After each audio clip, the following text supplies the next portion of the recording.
Get a thing,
Order, please.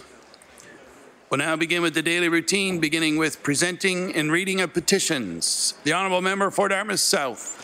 Mr. Speaker, I beg leave to introduce a petition, the operative clause of which reads, whereas the discriminatory use of street checks against Black people causes psychological trauma, perpetuates negative correlations between criminality and race, decreases trust in the judicial system, and disempowers Black communities to live safely and free of racism. Therefore, we, the undersigned citizens of Nova Scotia, call on the Nova Scotia government to ban street checks in the province. The petition has approximately 550 signatures, and I have affixed my signature as well. Petition is tabled. We'll now move on to presenting reports of committees. Tabling reports, regulations, and other papers. Statements by ministers. Government notices of motion. The Honourable Minister of the Public Service Commission. Thank you, Mr. Speaker. Mr. Speaker, may I take leave to have an introduction? Permission granted. If everyone could pay attention to the East Gallery, where I have a number of people here today. I would like to introduce the High Commissioner of St. Kitts and Nevis, Sherry Tross, and Senior Program Advisor, Cressel Daniel, who have traveled here from Ottawa on this very special day to raise the flag at Grand Parade. Along with them are Mr. Jack Whittleson from St. Kitts and Nevis, Tourism and Marketing Officer for Canada. Also, Dr. Rustam Southwell, who immigrated to Halifax 45 years ago from St. Kitts and is CEO of the Black Business Initiative, BBI. I would like all members to help me congratulate and welcome our guests to our province.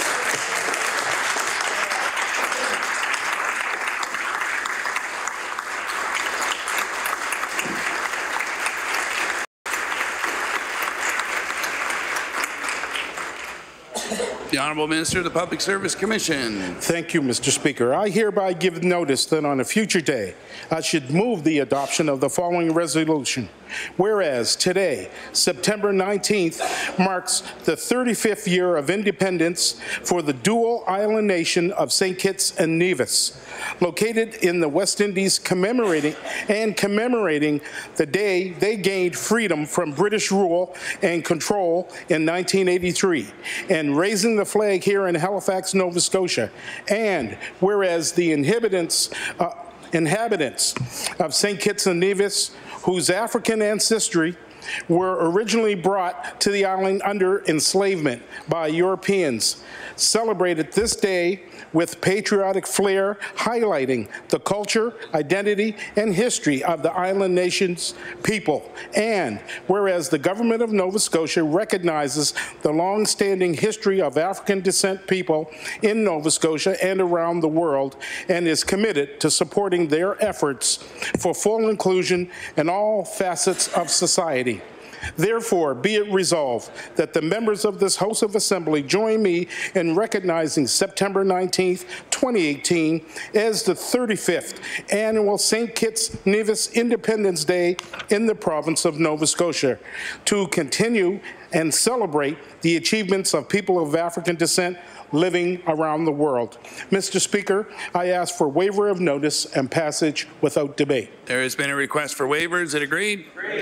It is agreed, but all those in favour of the motion, please say aye. Aye. Contrary-minded, nay. The motion is carried.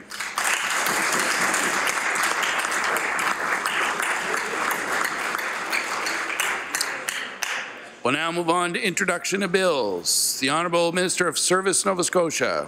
Thank you, Mr. Speaker. I beg leave to introduce a bill entitled An Act to Amend Chapter 494 of the Revised Statutes 1989, the Vital Statistics Act. The Honourable Minister of Service, Nova Scotia begs leave to introduce a bill entitled An Act to Amend Chapter 494 of the Revised Statutes 1989, the Vital Statistics Act. Bill number 42, entitled An Act to Amend Chapter 494 of the Revised Statutes 1989, the Vital Statistics Act. Order that the bill be read a second time on a future day. The Honourable House Leader for the official opposition. Thank you very much, Mr. Speaker. I beg leave to introduce a bill entitled An Act to Amend Chapter 35 of the Acts of 2010, the Conflict of Interest Act, and Chapter 34 of the Acts of 2001, the Lobbyist Registration Act.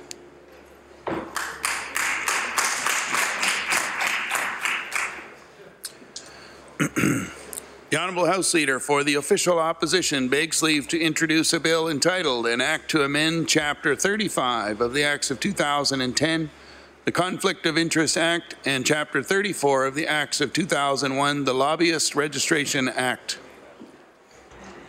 Bill number 43, entitled An Act to Amend Chapter 35 of the Acts of 2010, the Conflict of Interest Act, and Chapter 34 of the Acts of 2001, the Lobbyists Registration Act. Ordered that the bill be read a second time on a future day.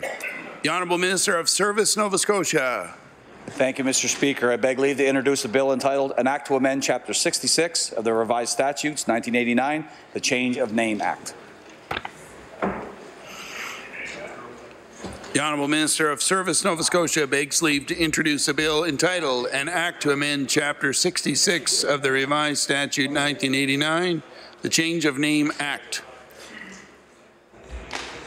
Bill number 44, entitled An Act to Amend Chapter 66 of the Revised Statutes 1989, the Change of Name Act. Ordered that the bill be read a second time on a future day. We'll now move on to notices of motion.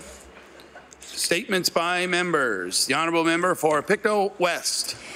Mr. Speaker, today I stand to recognize the tremendous work done by the staff at the Maritime Oddfellows Home and Gracie Young, a local photographer. Together, they made Picture Day for the residents at the Oddfellows Home a reality. The morning of the photo shoot began with summer students creating a pop-up beauty salon for the residents with hair and makeup treatments available. Each resident was given a personal portrait shoot along with a chalkboard to write something about themselves or where they are from. This event promoted the socialization of the residents as well as added to their self-esteem. The photos will be shared among residents and their families. Mr. Speaker, I want to send my sincere thanks to Gracie Young and everyone at the Maritime Oddfellows Home for undertaking this inspiring and loving project. Thank you. The Honourable Member for Dartmouth South. Mr. Speaker, I beg leave to make an introduction. Permission granted. Mr. Speaker, I'll draw the members' attention to the West Gallery, where we're joined by Hector Muse, who's the founder of the Circle of Care Society, a longtime member and tireless volunteer in Dartmouth South. I'd love it if we could offer him the warm welcome of the House.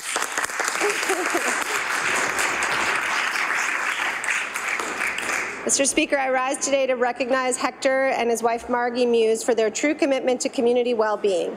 This year, on July 27, 2018, the Circle of Care Society closed its doors. This essential service provided furniture and other household necessities to those most in need in Dartmouth, Cole Harbour, and Eastern Passage for over 10 years. With 4 storage facilities and 2 weekly pickup and deliveries, Circle of Care helped alleviate a huge need in Dartmouth. The Muses are recognized leaders and volunteers in our community, and I would like to take this opportunity to thank them for their tireless efforts to bring dignity to our community.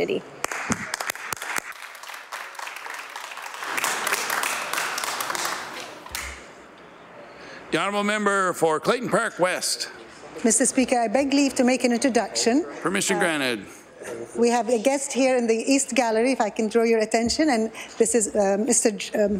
Kareem George and his wife Nermeen, who have today, it's exactly 9 years since they arrived in Canada from Egypt, and I will read my member statement.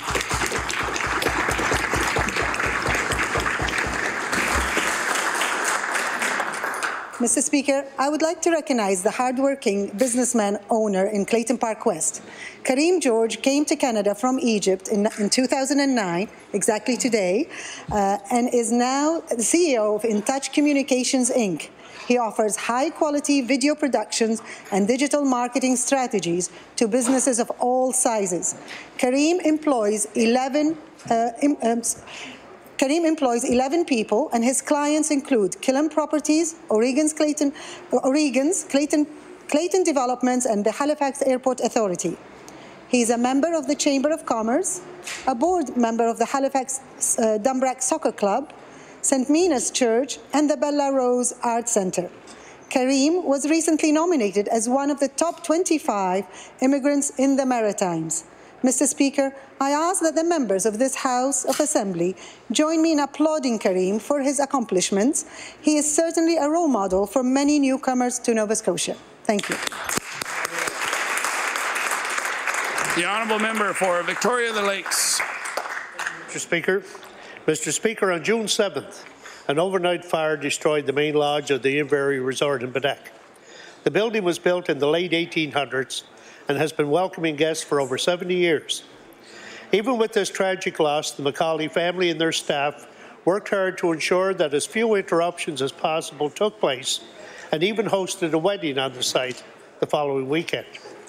With the magnitude of the fire, firefighters were on the scene for more than 18 hours. Thanks goes out to the Bedeck Volunteer Fire Department and neighbouring departments for ensuring that the fire didn't spread to other parts of the resort or neighbouring property. Mr. Speaker, I ask all members of the legislature to join me in wishing all the best to the owners and staff of the Inverary Resort as they rebuild, and in thanking all fire departments involved for their tireless efforts. Thank you, Mr. Speaker. The honourable member for Truro, Bible Hill, Millbrook, Salmon River. Thank you, Mr. Speaker. I rise today to welcome and congratulate Rhonda Knockwood as she relocates from British Columbia to Nova Scotia to join Regional Chief Morley Gugu's Assembly of First Nations office in Halifax as their new Chief of Staff. Ms. Knockwood is wrapping up her role as political advisor and chief negotiator with the government of the Iqaluit First Nation. She also served as Chief of Staff for Sean Atleo's AFN regional office in BC. And of course, she's no stranger to Nova Scotia, having lived in Sipanigadig during her consulting work with the Atlantic Policy Congress of Atlantic Chiefs and the Union of Nova Scotia Indians. A Simon Fraser MBA in Indigenous Business and Leadership graduate, we are very lucky to have her skills, experience, and talent returning to Mi'kmaq. I look forward to having the opportunity to working with Rhonda Knockwood in the future. Thank you. The honourable member for Antigonish. Mr. Speaker, no one can doubt Miles Tompkins and his love for the game of hockey or his dedication to the Antigonish Farmers Mutual Junior B Bulldogs. Over the course of many years, he's been involved with the team in some way or another. He's been the head coach, general manager, executive member, and most recently president and past president. Throughout his many roles, he's seen a lot of players come and go, has been involved in a variety of fundraising initiatives, has volunteered uncountable hours to the team, and has attended countless games. Perhaps one of his biggest accomplishments was overseeing the establishment of the Saputo Scholarships. It is open to students enrolled in a secondary school program and is awarded to players who demonstrate academic excellence, community involvement, and athletic performance. The opportunity of a scholarship is an important recruitment tool for the Bulldogs. Mr. Speaker, as a vital volunteer to the Antigonish Farmers Mutual Junior B Bulldogs, I know the team's executive will have a large role to fill as Miles steps down as president and scales back his involvement with the club. I know he'll be missed and his time has been greatly appreciated. Thank you. The honourable member for Pictou Centre. Mr. Speaker, Jamie McGilvery, owner of McGilvery Properties Limited, recently purchased a warehouse portion of the former Maritime Steel Foundry in New Glasgow. Steel Foundry ceased operations approximately 7 years ago, ending more than a century of steelmaking at this site. Mr. McGilvery has established a reputation of caring for historical buildings because he restores many structures and maintains the history of unique landmarks. Jamie plans to reclaim the old warehouse portion of Maritime Steel and use it to produce and sell industrial-style furniture. I'd like to take this opportunity to thank Jamie for his concerted effort to maintain environments and spaces in which generations before us lived and worked. Thank you, Mr. Speaker. The honourable member for Cape Breton Centre. Thank you, Mr. Speaker. In the former coal mining town of New Waterford, miners were credited with helping to build the first hospital, and in later years, the New Waterford Consolidated Hospital Charitable Foundation has been raising money for services and equipment. The first hospital opened in 1913 in 2 company houses on King Street. In those early days, the main financial support for the hospital came from the miners and other workers. Chair of the New Waterford Consolidated Hospital Charitable Foundation said miners and the community in general have always been supportive of the hospital and making sure the necessary equipment and resources were available. Sisters of St. Martha, who administered the hospital before the province took over, had compassion and caring, and to the community at large. The New Waterford Consolidated Hospital Charitable Foundation was formed in the 1970s. The foundation took on a greater role with the amalgamation. Any money raised from the New Waterford Hospital Foundation stays in New Waterford, and we're looking at about $100,000 to $200,000 or more through the years. The hospital means so much in New Waterford to the people as they were born there and spent their last days there on earth in that hospital. It is the essence of our community, and our government should realize the same. The honourable member for Clare Digby. Thank you, Mr. Speaker. I rise today to recognize the continuing efforts of Digby Care 25 to contribute to good causes in our area. Last June, the group gave $3,500 to the Digby Elementary School to go towards their Sparks Bike program. The program and its associated fundraising campaign were established in 2015 by a resource teacher in hopes of procuring 10 of the stationary bikes specially designed to be used in classrooms. The bicycles, some in classrooms across Canada, allow children to work off energy if they become hyper or stressed. It also allows children whose energy is waning to get their blood flowing. In both cases, the children are the most attentive and better prepared to learn. This contribution will permit the school to buy a number of bicycles for their classrooms. Digby Care 25 meets 4 times a year to hear presentations from groups and choose one to get that night's donations. Since 2014, the group has donated over $30,000 to projects and causes in our communities. Its members want to make a difference and realize they have bigger impact on this community, and I want to thank them very much. Thank you, Mr. Speaker. The honourable member for Dartmouth East. Thank you, Mr. Speaker. I beg leave to make an introduction. Permission granted. Thank you, Mr. Speaker. In the West Gallery, we have 2 amazing Dartmouth East residents. We have Miss Julia Kenny, who's my constituent assistant, and we have Miss Claire Bellevaux, who worked in the Dartmouth East office as a community outreach coordinator. I think all MLAs in this chamber would recognize we'd be nowhere without our constituency staff. So I'd ask the House to give a warm welcome to Julia and Claire. Mr. Speaker, in recognition of Alzheimer's Awareness Month today, I would like to honour Mary Doyle, my partner Christine's mother and a longtime constituent of Dartmouth East. There is no shortage of great tales about amazing moms, from the mothers of the famous to your own. Well, Mary Doyle and her husband gave birth and raised to 13 children. When Christine and I think 4 is a lot, we think of Mary. We laugh and know that raising 4 is a breeze compared to 13.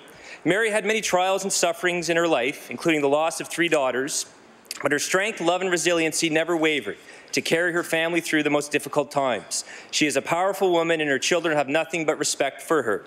Mary was recently diagnosed with Alzheimer's, and we personally see the overwhelming impact this disease has on families. To see such a strong woman lose the independence she once had is not easy. But Mary's strength lives on in her children. Mr. Speaker, let us make sure families who care for loved ones with Alzheimer's are supported. I want to thank Mary for her many sacrifices, love and care for those around her. Thank you, Mr. Speaker. The honourable member for Dartmouth North. Mr. Speaker, last month I had the privilege of volunteering some time at Lake City Works in Dartmouth North, helping to paint a tiny home which will be raffled off to raise money for programs for people living with mental illness. And I also got to tour their showroom, which showcases the amazing and beautiful wood furniture made at Lake City. But the contributions that Lake City Works makes to our community go far beyond fundraisers and gorgeous pieces of furniture.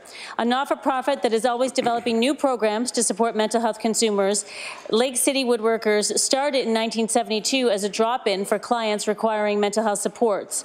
Recognizing that work was an important aspect of reintegration and treatment, the business was created in 1988 and a community employment program was launched. Today, they continue to provide amazing opportunities for people living with mental illness, from employment services to therapeutic woodworking courses.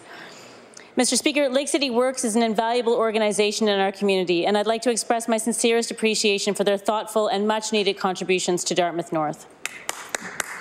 Honourable member for Guysborough Eastern Shore Tracadie. Mr. Speaker, Guysborough Eastern Shore Tracadie was well represented at the Eastern Region 4-H rally held recently in Antigonish. 2 members from Sherbrooke took home first place in their respective age groups. Seasoned member Dawson Dort presented his soap and led a demonstration on the soap-making process. He was very knowledgeable and expressed keen interest in the subject matter, impressing the audience with his lemon-fresh product. Holly Dwyer, in her first year of 4-H, presented her cake decorating tips using 5 design techniques and was a hit with the audience as well, especially after she treated everyone to a free demonstration of her abilities. Mr. Speaker, I would like to congratulate both Sherbrooke 4-H members on their achievements. They are both excellent examples of the 4-H philosophy of learn to do by doing. Thank you, Mr. Speaker. The honourable member for Northside Westmount.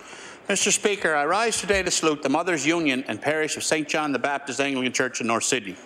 This dynamic group of volunteers sponsor a free community breakfast 3 days a week where everyone is welcome. The breakfast attracts about 50 people each morning. In addition to a nutritious meal, there's a chance of fellowship. I'd like to take this opportunity to thank the women from the Mothers Union and the Parish of St. John the Baptist for this program that builds community spirit and starts the day with a good hot meal. Thank you, Mr. Speaker. The honourable member for Cole Harbour, Portland Valley. Thank you, Mr. Speaker. I rise today to acknowledge the exciting accomplishments of Mrs. Mary Murray, who participated in the 2018 Canada 55+ Games hosted in St. John's, New Brunswick. Mary received a silver medal in swimming for the backstroke and also silver medal freestyle. Mary also received a bronze medal for the 100-meter butterfly stroke. I would like to say congratulations to Mary for her contagious enthusiasm and for these noteworthy athletic accomplishments. Well done, Mary. May we all have such zest for life. Thank you, Mr. Speaker. The honourable member for Sackville Beaverbank. Yes, thank you very much, Mr. Speaker. And I rise today to recognize Angela McGregor, a resident of Middle Sackville, someone I have much respect for, and a former teacher at the Sackville Heights Elementary School. Mr. Speaker, for 34 years, Ms. McGregor helped to shape the minds of young students at many different schools. Over those years, Ms. McGregor wiped noses, buttoned jackets, and helped to build confidence and independence in countless students. In June of 2018, Mrs. McGregor waved goodbye to her last grade primary class before retiring. I'd ask the members of this legislature to join me in thanking Ms. McGregor for her many years of dedicated service and wishing her all well in the next phase of her life. Thank you, Mr. Speaker. The honourable member for Cape Breton Centre. Thank you, Mr. Speaker. Mr. Speaker, today I rise to recognize an old country doctor by the name of Dr. Joe Roach. Roach grew up just outside of New Waterford in the Cape Breton region of Nova Scotia on the Lingan Road. Roach, like many of his friends, dropped out of high school to work in the mines. He schooled himself in Latin and received a scholarship to study medicine at Dalhousie University and spent his summers working and saving money. The miners got word that Dr. Roach was studying medicine and never let him do a job that would risk his hands. We'll take care of you so that you can take care of us. He came back to New Waterford on December 28, 1948, where he started to practice medicine. At 83 years old, he saw 40 patients a day, 12,000 patients a year, assisted in operations and treated emergency room patients. He delivered babies, headed up to see patients in the office, and did 10 to 12 house calls on the way, all while he was in a three-piece suit. In May, when he retired, 400 New Waterforders stood by to celebrate the 83-year-old. Dr. Joe Roach was a family doctor in New Waterford from 1948 until 2004. He died at home in his sleep at age 85 in 2005. The honourable member for Timberley Prospect.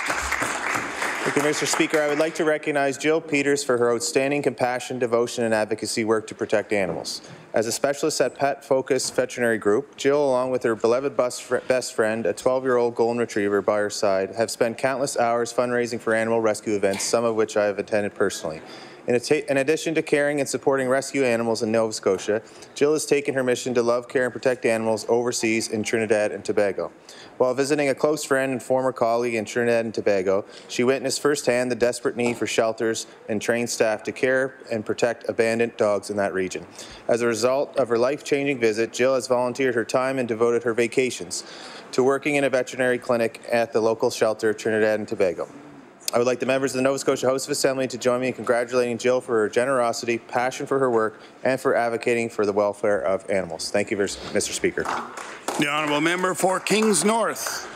Mr. Speaker, local air cadet Christopher Charles, at the age of 17, has risen to the rank of Warrant Officer Second Class at Flight 507 Flight Lieutenant McLean in Aldershot. This summer, he received his Power Wings in Gander, Newfoundland, after receiving a scholarship.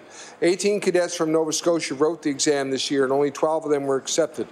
As a ground school instructor, Christopher is regarded as an exceptional cadet by his peers. He completed the Glider Pilot Scholarship in 2017. Mr. Speaker, I invite my colleagues to join me in congratulating Christopher Charles on his accomplishment and wish him continued success in all his future endeavours. Thank you, Mr. Speaker. The honourable member for Fairview Clayton Park. Mr. Speaker, I rise today to recognize Square Roots Fairview Clayton Park on their one-year anniversary in our community. Square Roots is a local organization that expanded into our community last year. The project focuses on minimizing food waste and insecurity within the province by providing bundles of produce that would otherwise be composted by farmers at a low cost. This initiative has been a great success in our community due to the dedication of the project managers and, most importantly, Fairview franchise manager Jan Merchant. Jan has donated countless hours to this program to ensure that the families in our area have healthy food options at an affordable price. In the past year, the project has diverted over 50,000 pounds of produce to help hundreds of customers across the province. Square Roots continues to grow and is currently a nominee for the Best Community Project in the Coast's Best of Halifax Awards. Mr. Speaker, I ask the members of this House of Assembly join me in recognizing Jan Merchant and the Square Roots team for a successful first year in business and wish them and this initiative continued success. Thank you. The honourable member for Sydney River Myra Lewisburg. Thank you very much, Mr. Speaker. Mr. Speaker, I rise today to acknowledge Tom and Eva Cromer, owners of the Myra River Cottages and Riverbank Restaurant, on their 20 years in business. Myra River Cottages and Riverbank Restaurant are located on a pristine property on the Myra River with river access and blooming meadows for the avid naturalist and hiker. The Riverbank Restaurant is very well known for their Canadian European suppers, and it's famous for their delicious barbecues. Mr. Speaker, I ask all members of the legislature to join me in congratulating Tom and Eva Cromer for their 20 years of hard work and dedication, and wish them very best and many more years of success. Thank you, Mr. Speaker. The honourable member for Waverley Fall River Beaverbank. Thank you, Mr. Speaker. Mr. Speaker, I and our community are very proud of Emily Peacock from Fletcher's Lake. Emily, who is a grade 4 student at Holland Road School, participated in the Genius Hour project. This project allows students 1 hour a week to work on a project that inspires them to help others. Emily decided to help women and children who were homeless and was able to collect enough items to fill 10 care packages.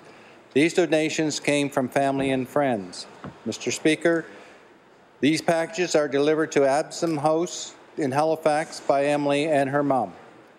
We are very proud of Emily's accomplishments and for helping others. Thank you, Mr. Speaker. The honourable member for Queens Shelburne. Thank you, Mr. Speaker. Mr. Speaker, on September 19th, 1978, 40 years ago today, Mr. John Leaf was elected as the Progressive Conservative MLA for Queens. Over his 21 years as MLA, John served as Minister of Fisheries, Environment and Natural Resources. John also served as Government House Leader from 1991 to 1993. In 2000, John continued his public service as Mayor of the Region of Queens Municipality, a post he held for 2 years. John is an honorary colonel of the West Nova Scotia Regiment and was granted the degree of Doctor of Civil Law by the University of King's College. In addition to all of this, John has been my loyal friend and trusted advisor. I am so proud to call him my friend. I ask all MLAs to join me in thanking John Leaf for his many years of public service and wish him many more happy and healthy years. Thank you, Mr. Speaker. The honourable member for Hammonds Plains, Lucasville.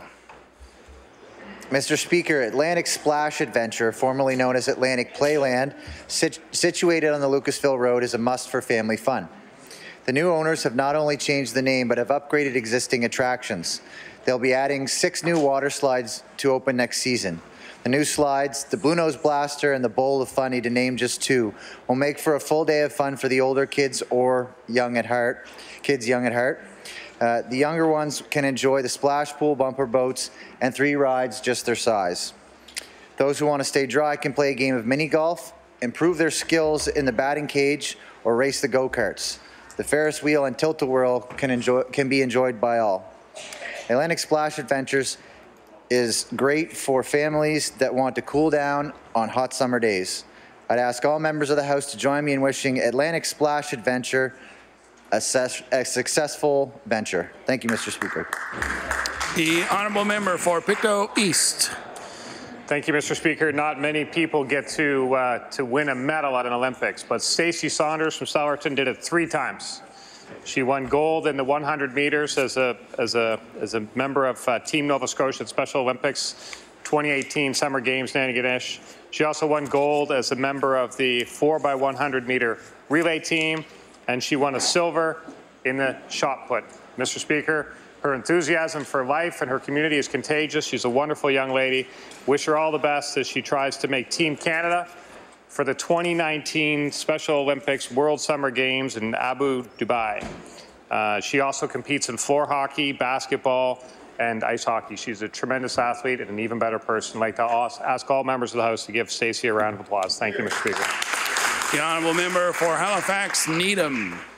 Mr. Speaker, I want to take this opportunity to note in the House that it has now been 2 years since the School Options Committee forwarded its recommendations to the Halifax Regional School Board, and since the Halifax Regional School Board voted to accept the recommendations of the School Options Committee that reviewed 5 schools in the Citadel High School family of schools, 4 of which are located in Halifax Needham.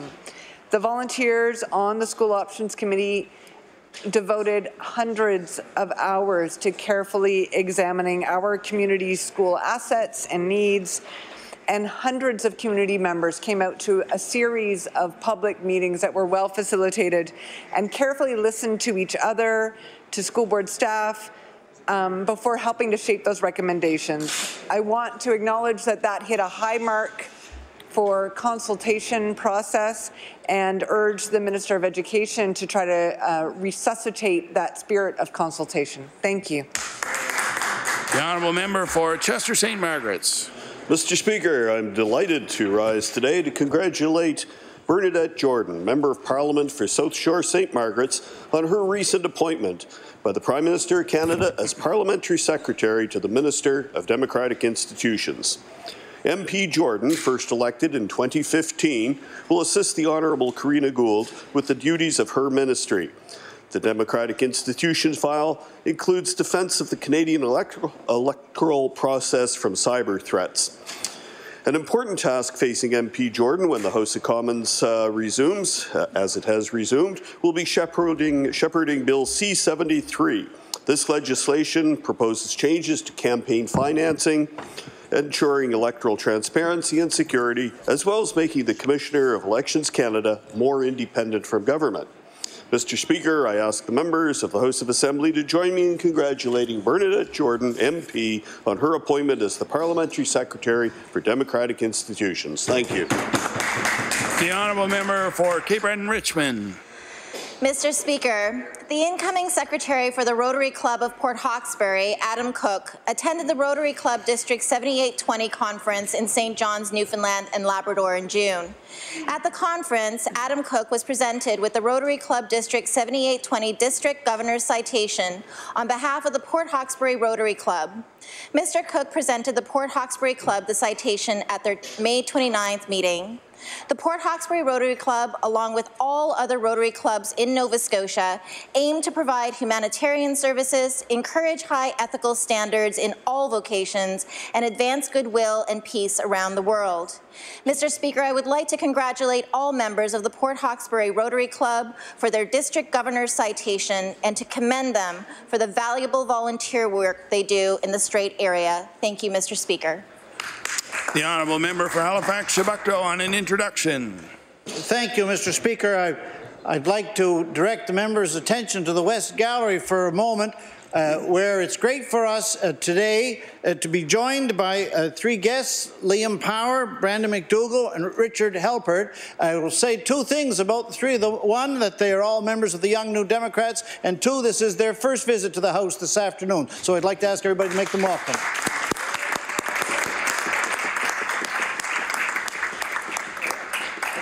The honourable member for Halifax Atlantic. Mr. Speaker, on the weekend of July 14th, the Long Lake Provincial Park Association hosted Spryfield Days. The entire weekend was filled with family-friendly events and that brought the residents of the community together for lots of fun and laughter with the beautiful setting of Long Lake Provincial Park. Spryfield Days kicked off with a Long Lake Park family chocolate run and was followed by a family fun day with entertainment, bouncy castles, and a barbecue. A highlight of the weekend was the Fun Duck boat race. This fundraiser was for the park and it involved people building boats with duct tape and racing the boats on Long Lake Provincial Park. I can tell you that it's not easy to build a boat from tape and cardboard, and there's a chance that you're going to sink. I know this firsthand because I spent most of my time in the water.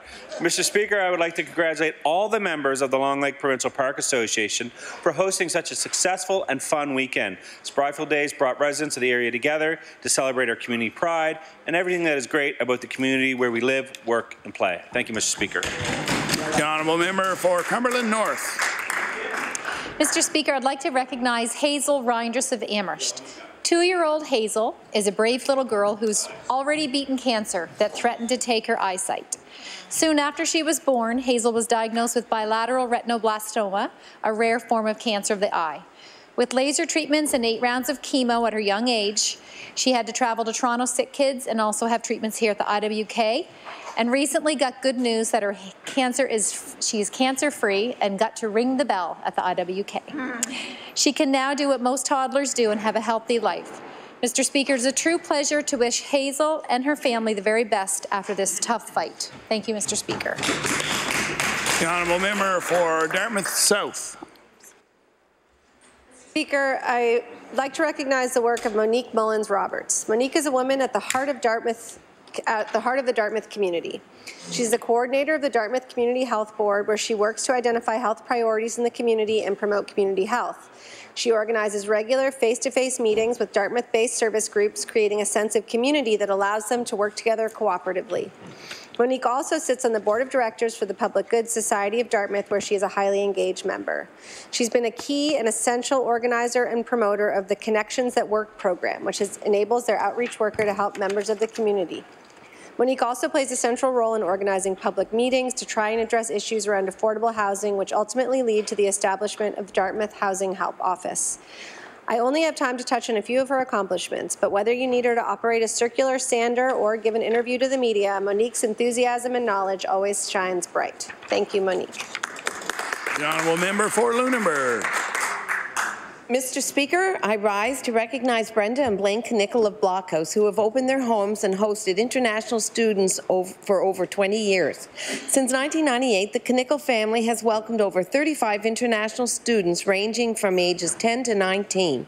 Each year, the surrounding community embraces the students, involving them in various community events, from church suppers to selling apples for the local Lions Club. Brenda says it takes a village to raise a child, and we certainly come together to do just that. Brenda broadened her involvement with the Nova Scotia International Student Program in 2001 and became a homestay coordinator with the organization. Through this position, she was able to meet a lot of incredible families in our community and abroad. Mr. Speaker, I'd ask that you and all members of this House of Assembly please join me in recognizing Brenda and Blaine Knickle for hosting numerous international students over the years and thank them for their contribution in shaping the lives of the students they host. Thank you, Mr. Speaker. The honourable member for Cumberland South. Mr. Speaker, I rise today to congratulate Reverend Mark Collins, pastor of the Church of the Nazarene in Oxford. On June 1st, Reverend Collins was elected to the District Assembly to represent Canada Atlantic District for the Church of the Nazarene as the new district superintendent. Reverend Collins is a lead pastor in Oxford since 2010. He previously pastored in New Brunswick, Ontario, Prince Edward Island, and Alberta, and as well as served Canada Atlantic District Advisory Board since 2014. Mr. Speaker, I congratulate Reverend Collins on being chosen as the District Superintendent for Canada Atlantic, and I am sure he will carry out these duties in his position with much integrity and faithfulness as he always shown. Thank you, Mr. Speaker. The honourable member for Truro, Bible Hill, Millbrook, Salmon River. Thank you, Mr. Speaker. Yesterday, I was happy to sponsor an Equity Watch press conference here at Province House about gender discrimination. 2 veteran women firefighters employed for years by the Halifax Fire Service expressed their shock and anger at a recent decision by the Nova Scotia Human Rights Commission. Kathy Symington and Leanne Tessier both had their original complaints of gender discrimination and harassment dismissed by the Nova Scotia Human Rights Commission. Symington is an experienced firefighter. She joined the service 20 years ago, one of only 5 firefighters on the force. And Leanne Tessier won her own case in 2017, noting this was an insult to all women who face systemic gender discrimination, the fact that Symington's concerns were dismissed. So I'm very happy to report today that within 24 hours of our press conference, Ms. Symington has received a letter from the Human Rights Commission saying that they will now investigate her whole complaint. Mr. Speaker, this just proves that when women get together and work together, we can get things done and change the status quo. Congratulations to Ms. Symington and to Equity Watch. The honourable member for Kings South. Thank you, Mr. Speaker. Mr. Speaker, I would like to recognize athlete David Bambrick of Wolfville, Nova Scotia. From April 4th to 15th, 2018, David represented Canada in men's para shot put at the 2018 Commonwealth Games held in Brisbane, Australia. David has represented Nova Scotia at the 2013 Canada Games, but this is the first time he has been selected to the national and Commonwealth team. On the night of David's event, there were close to 25,000 people cheering in the stands. Despite this potential pressure, he was able to throw his best distance in over 2 years of 11.74 meters, which secured 6th place. David is busy training for the 2020 Commonwealth Games to be held in Birmingham, UK, and is thankful for all the support of Nova Scotians. I would like all members of the Nova Scotia House of Assembly to join me in congratulating David Bambrick on his athletic achievements and making Nova Scotia proud as he represented Canada this year. Thank you, Mr. Speaker. The honourable member for Pictou West. Mr. Speaker, Nolan Chisholm's life changed in an instant.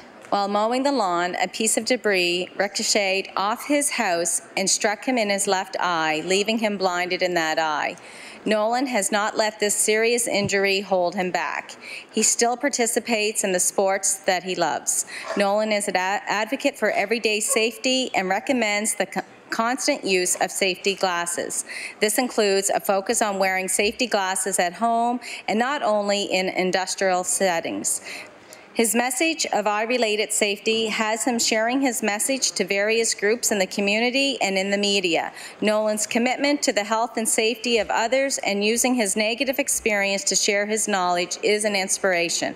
Mr. Speaker, Nolan is a fine young man, very kind, and I am proud to thank Nolan for all that he does. Thank you. The honourable member for Dartmouth North. In the continuing spirit of back-to-school topics and recognizing a fatigue about talking about issues around busing, I rise today to express my excitement about the grand opening of the new outdoor library space and playground at the Dartmouth North Library. The Dartmouth North Library has always been a place where the residents, especially local youth, have been able to come by and borrow a book or just hang out after school. The staff at the library are incredibly friendly and welcoming and are amazing at responding to the needs and ideas of the people who use the library. And now, it's just become a whole lot more awesome. The expansion into an outdoor library space is one of the very first built in Canada and sets a benchmark for other community libraries. It includes a beautiful space for reading and lounging and a little outdoor theatre where people can come together to enjoy movies or hear performances from local musicians and spoken word artists. There's Wi-Fi throughout and an amazing and challenging playground, which, depending on the kids that play on it and the parents that own those kids, can elicit pure joy or pure fear. The introduction of the outdoor space addresses a great need for Dartmouth North, especially for today's youth who are finding even fewer accessible places to play and learn. Thank you. The honourable member for Yarmouth. Thank you very much. Mr. Speaker, from September 7th to 9th in Hants North, Yarmouth's J Strong Mosquito A Gateways played in the under 11 Tier 1 baseball provincials and came home as provincial champions. The weekend included some nail biters and comebacks and ended with Yarmouth winning the championship game over the Hantsport Shamrocks by a score of 11-4. I'd like to ask this House to join me in congratulating the J Strong Mosquito A Gateways team, Charlie Gosling, Brady Newell, Nolan Hill, Liam Moses, Caden Swindle, Max Gates, Carter Bain, Liam Surratt, Dylan Gowdy, Caden Duncan, Drew Muse, Bryce Fitzgerald, and Damien Cuttrow, along with coaches Dwayne Fitzgerald and Jeff Gates and manager Christy Surratt, on becoming provincial champions. They have made their families and communities proud, and I wish them all the very best in the future. The honourable member for Pictou Centre. Mr. Speaker, Colin Wood's son Connor from Stellarton was diagnosed with autism at the age of 3. The Stellarton family immediately began advocating for young Connor. Colin was a walk coordinator for the first Walk the Walk for Autism in Pictou County in 2012, a position he still holds. Beginning with only 112 walkers, the first walk raised over $12,000. 6 years later, the walks have raised more than $300,000 total for autism programs and services for Pictou County families. This year's event was enjoyed by more than 600 walkers and raised more than $80,000. Presently, 102 volunteers, including an 8-person executive, have the goal of supporting children with autism to give them the opportunity to achieve their dreams.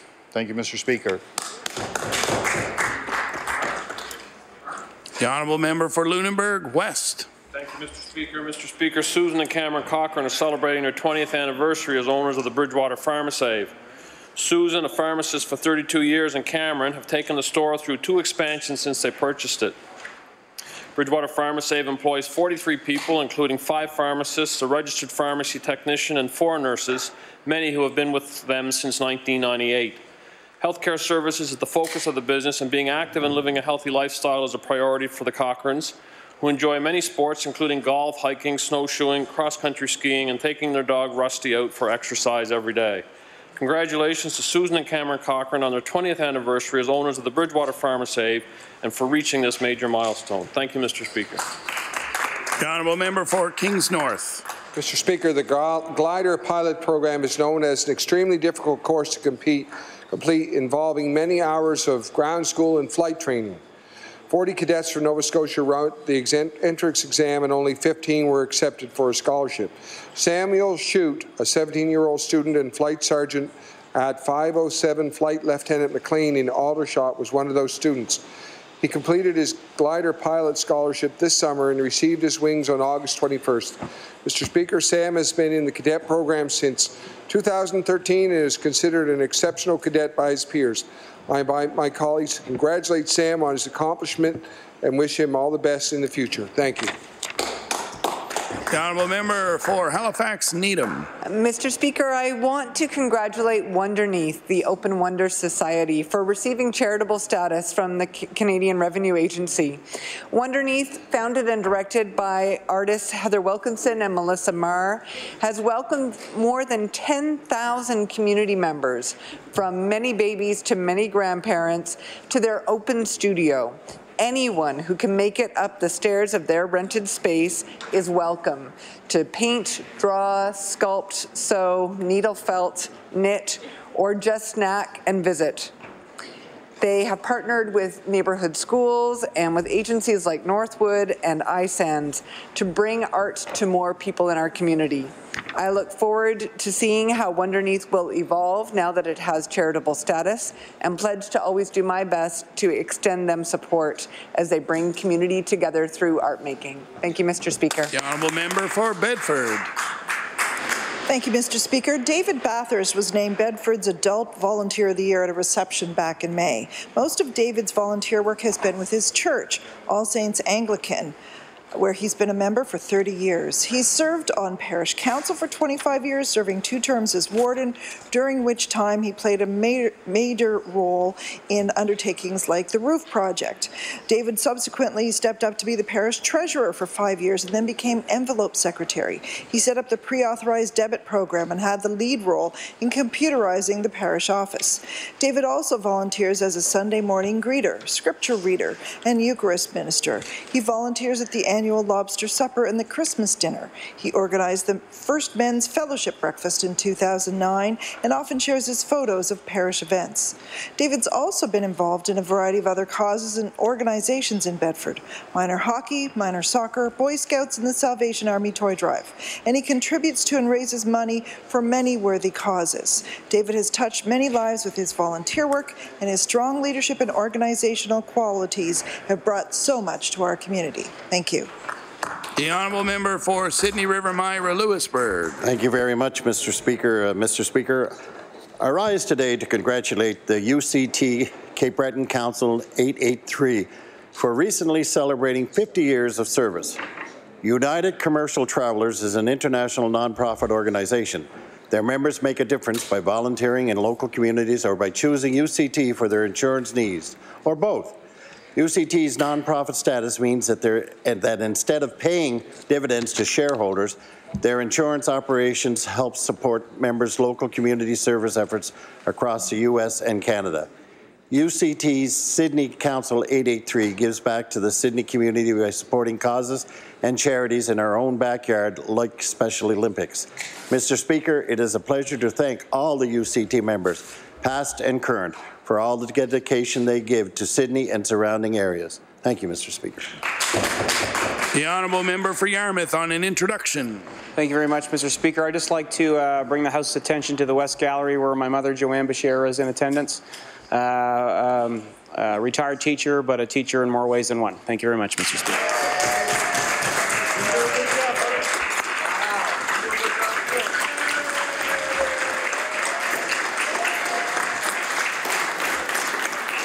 The honourable member for Colchester North. Hey, you know that means he's going to behave in question period. Thank you, Mr. Speaker. The Wilson Family Scholarship is awarded yearly to support its employees, their children and grandchildren as they further their post-secondary education at university or community college. The recipients have achieved success at school or a trade and are involved in their communities through volunteering, sports, or the arts. Kathleen Smith of Great Village, Colchester North is a recipient of the 2008 Wilson Family Scholarship. She was a member of the Cobequid Education Centre soccer team and volunteers at her church and with Timbit Soccer.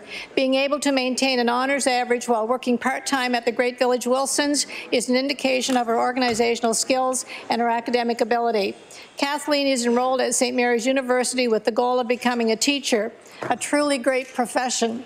Congratulations and best wishes to Kathleen as she begins the next stage of her academic education. The honourable member for Queens Shelburne.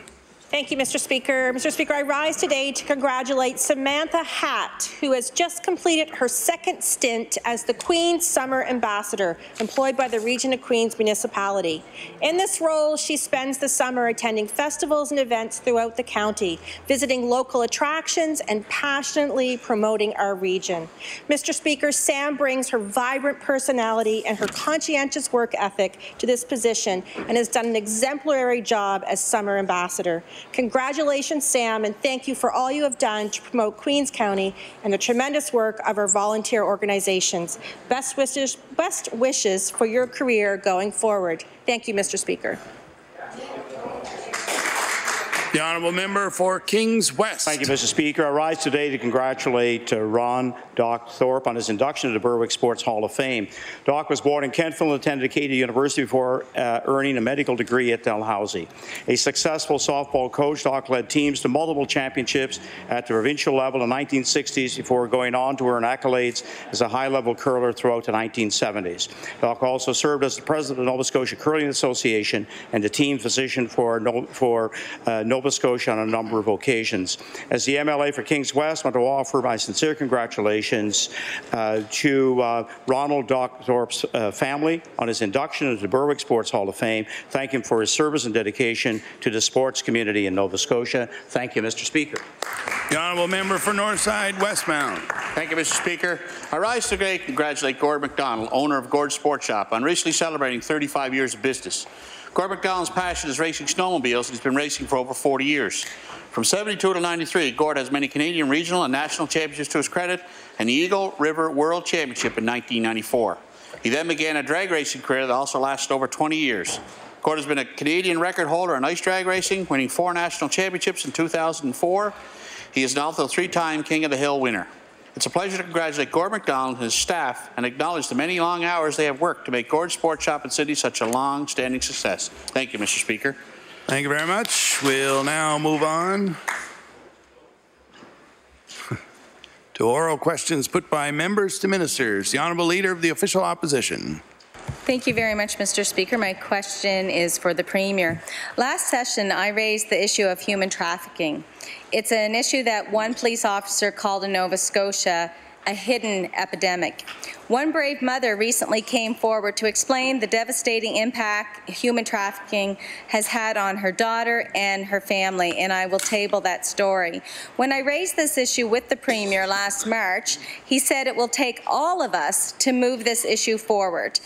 But the mother says victims of human trafficking don't know what services are even available to them. So I will ask the Premier, will he commit today to make an effort to ensure the appropriate departments promote services available to human trafficking victims to the appropriate agencies and organizations? The Honourable Premier. I want to thank the Honourable member for the question, Mr. Speaker. I believe that has been ongoing through the Department of Justice, through to HRP, RCMP across the province. But, Mr. Speaker, I will make sure that we reiterate that to them. The Honourable Leader of the Official Opposition. Statistics Canada says that Halifax actually has a higher number of police-reported human trafficking violations between 2009 and 2016 than cities like Hamilton, Edmonton, Calgary. But unfortunately, there have been only a handful of convictions. So Tony Pizzanza, a criminal lawyer in Vancouver, says that the number of convictions could be improved by better support systems for victims, and I'll table this information.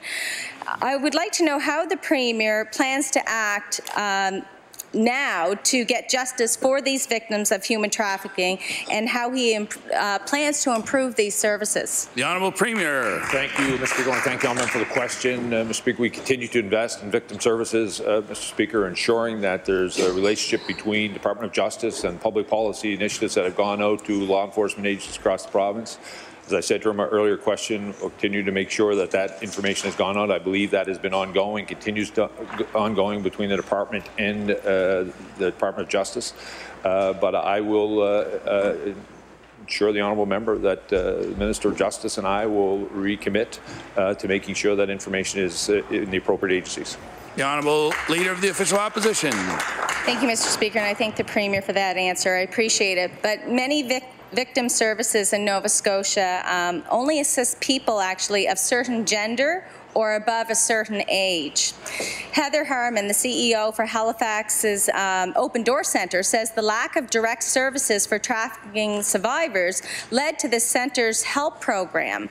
Harmon says one of the most significant ways to turn this around is to raise awareness with our youth. So I will ask the Premier, will he ensure all victims of human trafficking in Nova Scotia receive the services and supports they need regardless of their age or gender?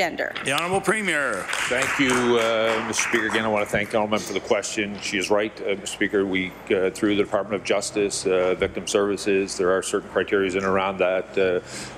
With that in mind, we know there are some who have been caught in this human trafficking situation, Mr. Speaker, that are under the aegis-wide Department of Community Services is working to ensure that we're providing the supports around those young people, supports not only, quite frankly, to give them the support to get healthy again, but to ensure that we are protecting them from those, Mr. Speaker, who want to continue to drive these people into the human trafficking network, and we're going to continue to make sure that we make those investments to help protect our children.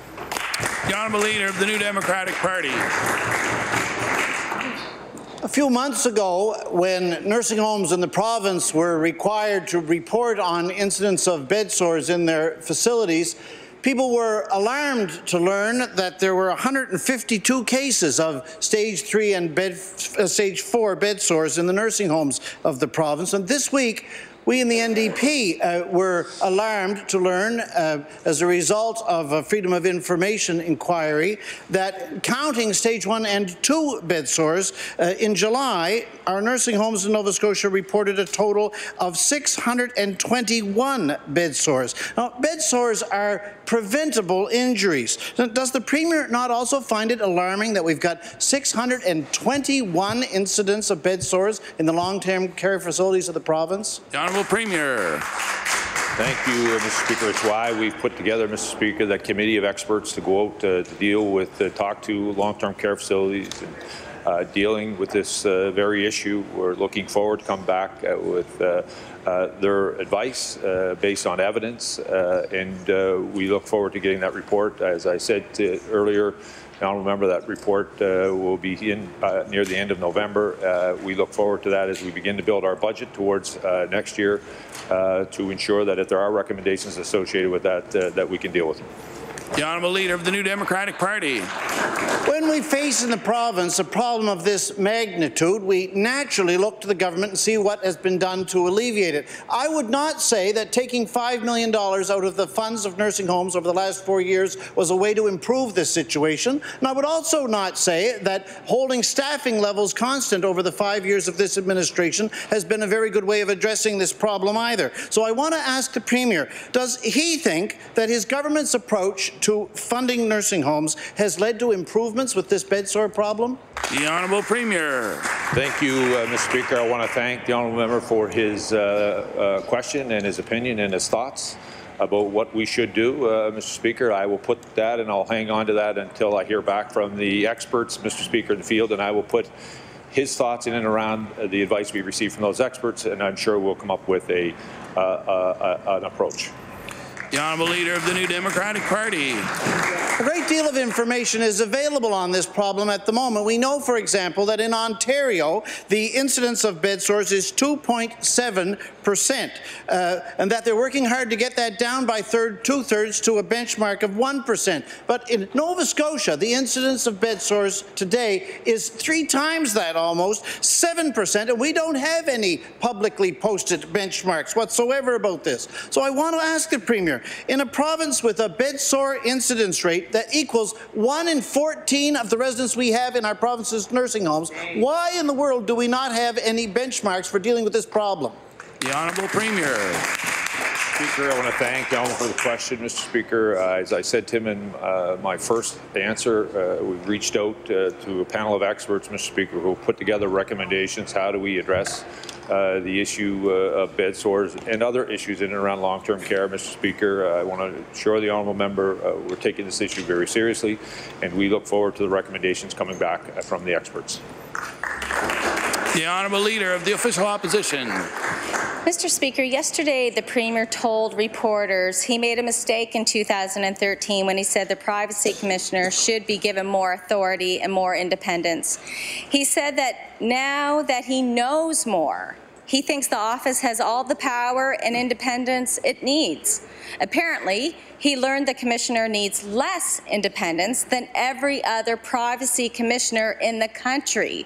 They all are independent officers of the legislature. What information has the Premier learned about Nova Scotia's Privacy Commissioner that warrants giving her less independence than her colleagues across this country? The Honourable Premier. What I learned, Mr. Speaker, is when you had a responsible, reasonable government in place, Mr. Speaker, they look and take the recommendations that come forward from the officer and implement them. The Honourable Leader of the Official Opposition. So let's just refresh here. Back in 2013, on the eve of the election, the Premier signed a letter saying that if he was elected, he would make the Privacy Commissioner an independent officer of the legislature.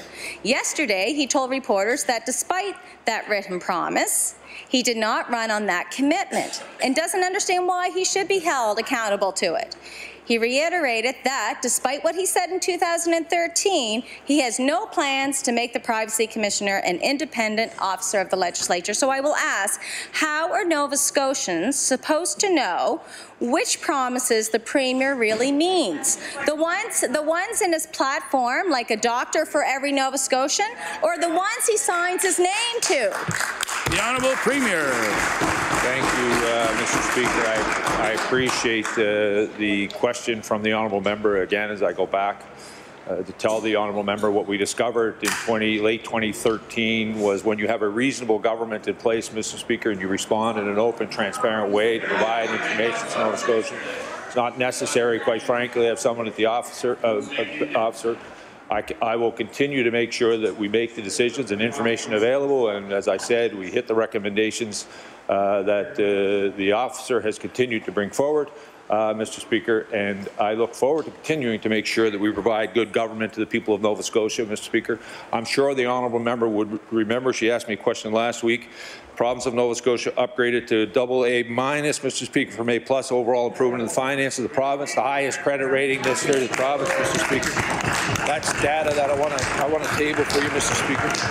I'm sure, Mr. Speaker, I'm sure she also knows, Mr. Speaker, today, she also knows today when we made an announcement around the cultural help.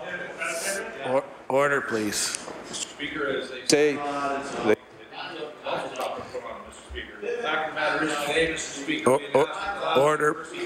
Order, please.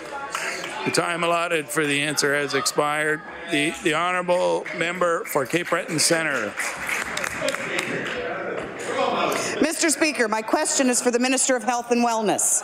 I heard last week from a Glace Bay resident who is at the end of her rope when it comes to the staff ratios in nursing homes. Her mother, who has dementia, has suffered 4 unwitnessed falls in her nursing home over the course of the past 3 months. Each of these falls could have been prevented had there been appropriate staff on hand. Unfortunately, that was not the case, and as a result, this elderly woman has been hospitalized 4 times since July. Mr. Speaker, the minister has had 2 health budgets to make improvements. Why hasn't he increased funding to bring staffing in our nursing homes to a safe level? The Honourable Minister of Health.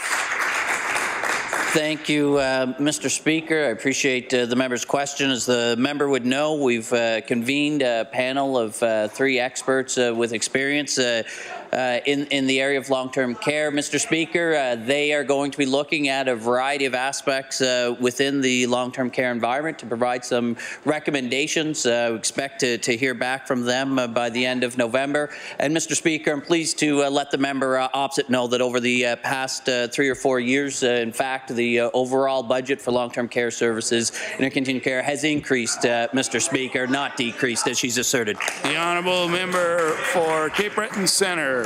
Actually, Mr. Speaker, the budget for long-term care has decreased by $5 million, and that's no comfort to this daughter whose mother has fallen 4 times in a Glace Bay nursing home. Mr. Speaker, while I look forward to the result of the minister's expert panel, with all due respect, had this government been listening to the voices of residents, their loved ones, and nursing home staff and administrators for the past 5 years, instead of cutting $5 million from the budget, they wouldn't have to need to convene one. Rather than showing some leadership, this government has been allowing seniors to suffer preventable injuries like bed sores and falls, and that is disgraceful. Mr. Speaker, will the minister apologize to the residents of long-term care and their family members for neglecting their well-being? The Honourable Minister of Health.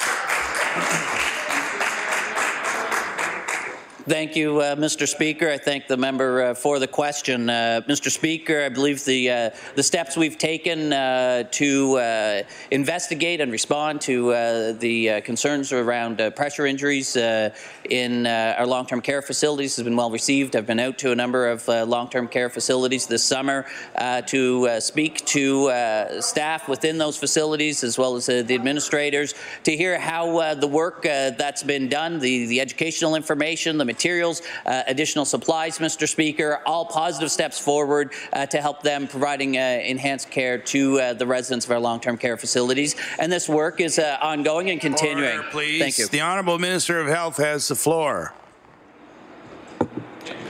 So, Mr. Speaker, as I'd said, the work that's ongoing will continue. We have the long-term care panel that we appointed a few weeks ago. Look forward to their feedback and recommendations on how to improve the quality of care within our long-term care facilities.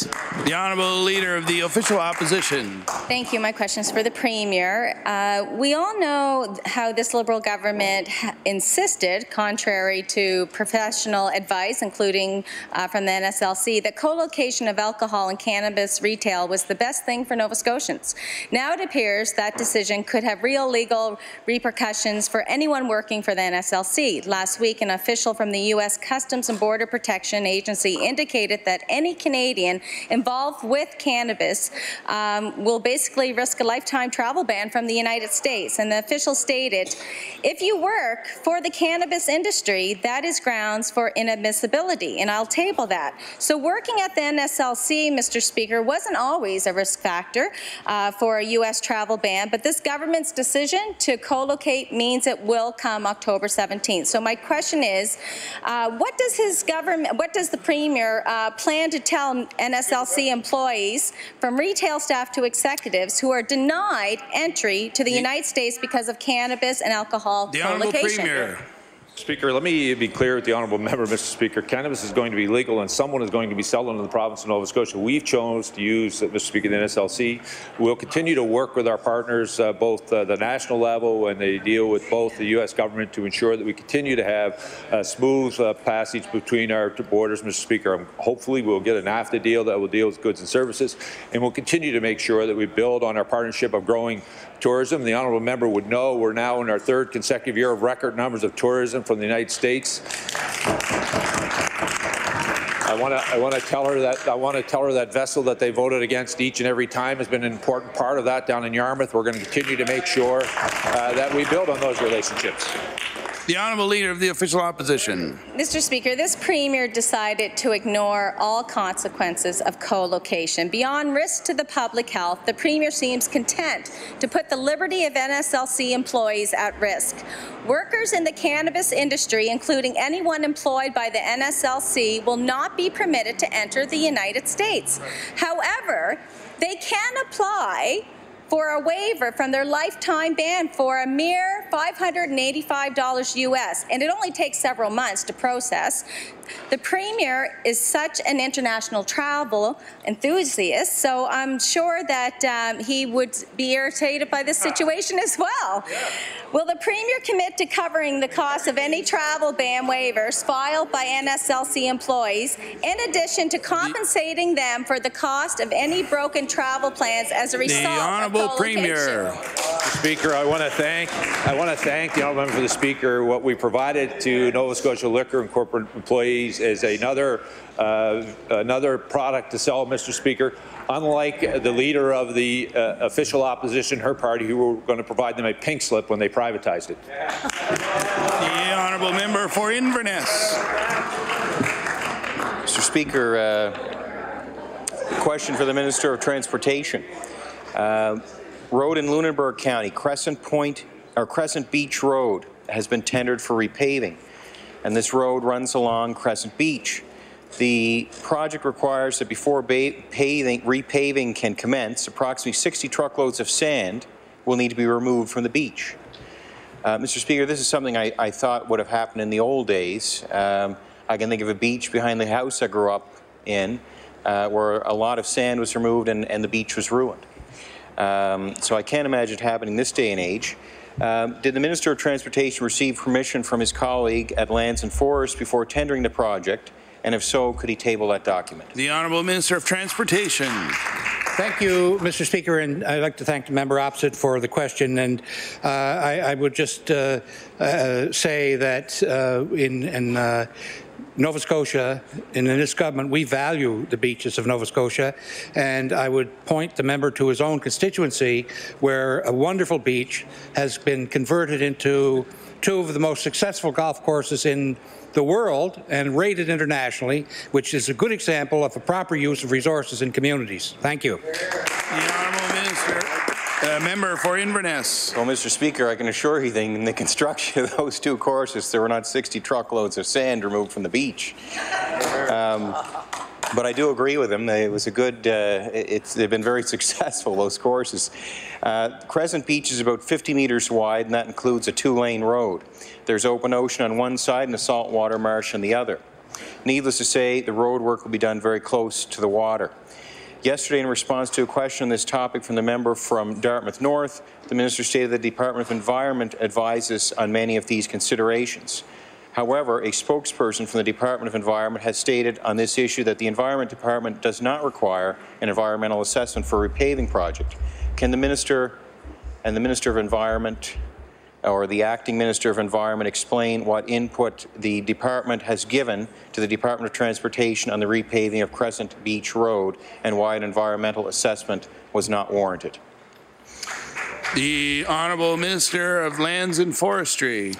Yes, Mr. Speaker, this doesn't trigger an environmental assessment. There are certain requirements in terms of how long the road is and the width of the road. In terms of the lands of forestry, it doesn't violate the Beaches Act either.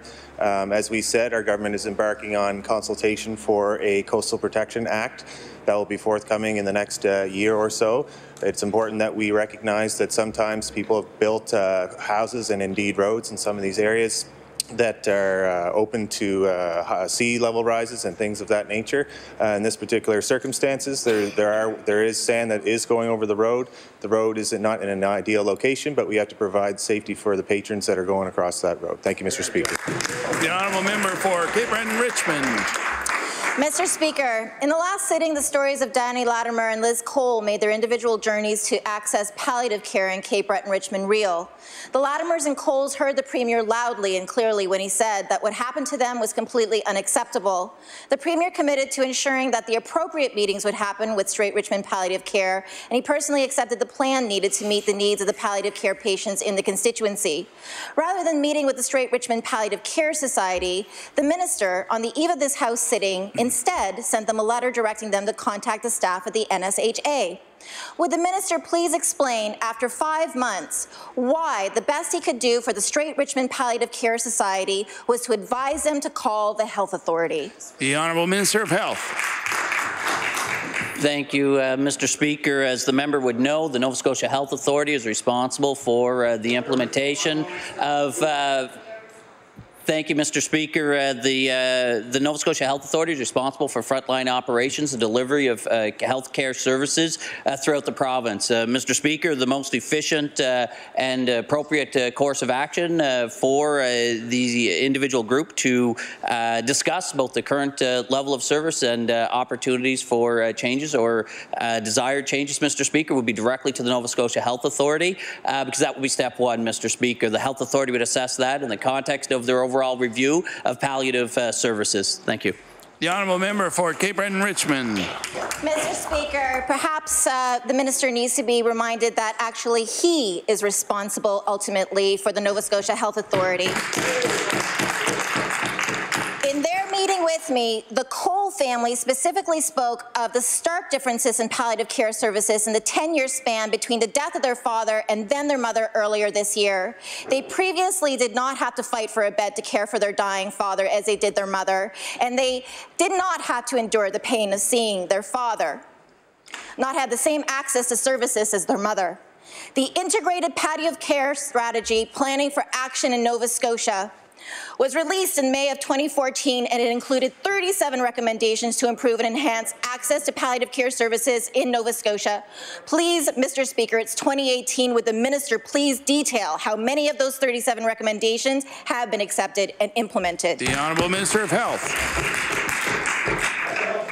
Thank you, Mr. Speaker. As the member would know, the Health Authority has been working to improve the palliative services throughout the province. We have a number of initiatives within this province, which includes a combination of services within hospitals, Mr. Speaker. There's a hospice framework that's been developed, Mr. Speaker. We have communities pursuing those options in their community. There are at-home palliative options as well, Mr. Speaker, which are supported community-based, and in addition, feature, Mr. Speaker, services being provided in partnership with DHS to provide paramedic supports in communities across the province as well. So, Mr. Speaker, we're working with frontline healthcare providers, working within their scopes of practice to provide the supports that families need in providing end-of-life care. Thank you. The Honourable Member for Halifax Needham. Speaker, my question is for the Minister of Lands and Forestry. This past week gives the impression that the minister's department is in disarray.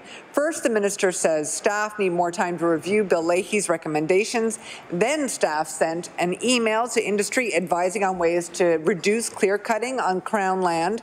And now the minister is distancing himself from that letter, saying no decision has been made, and especially no decision that would cost industry money. So, can the minister clarify whether his department agrees with Mr. Leahy that clear-cutting on Crown land must be significantly reduced? The Honourable Minister of Lands and Forestry. Thank you, Mr. Speaker. I thank the member for the question. We have yet to officially respond to the full report in its entirety. Of course, staff will continue to communicate with licensee holders, and that's what that email is about. There has been some advice and some talk about it, some recommendations on how they would go towards ecological-based forestry. It is a mandate within the department, has been for some time, to look for ways that we can reduce clear cutting where warranted, but clear cutting or overstory removal will continue to be part of the forestry industry, as acknowledged in the Leahy report. We look forward to continuing to work with staff and our stakeholders to ensure that we are protecting the environment, but at the same time growing our industry. Thank you, Mr. Speaker. The Honourable Member for Halifax Needham. Mr. Speaker, the Leahy report found that the department has not been considering wildlife as part of our forests, and it called for that to change.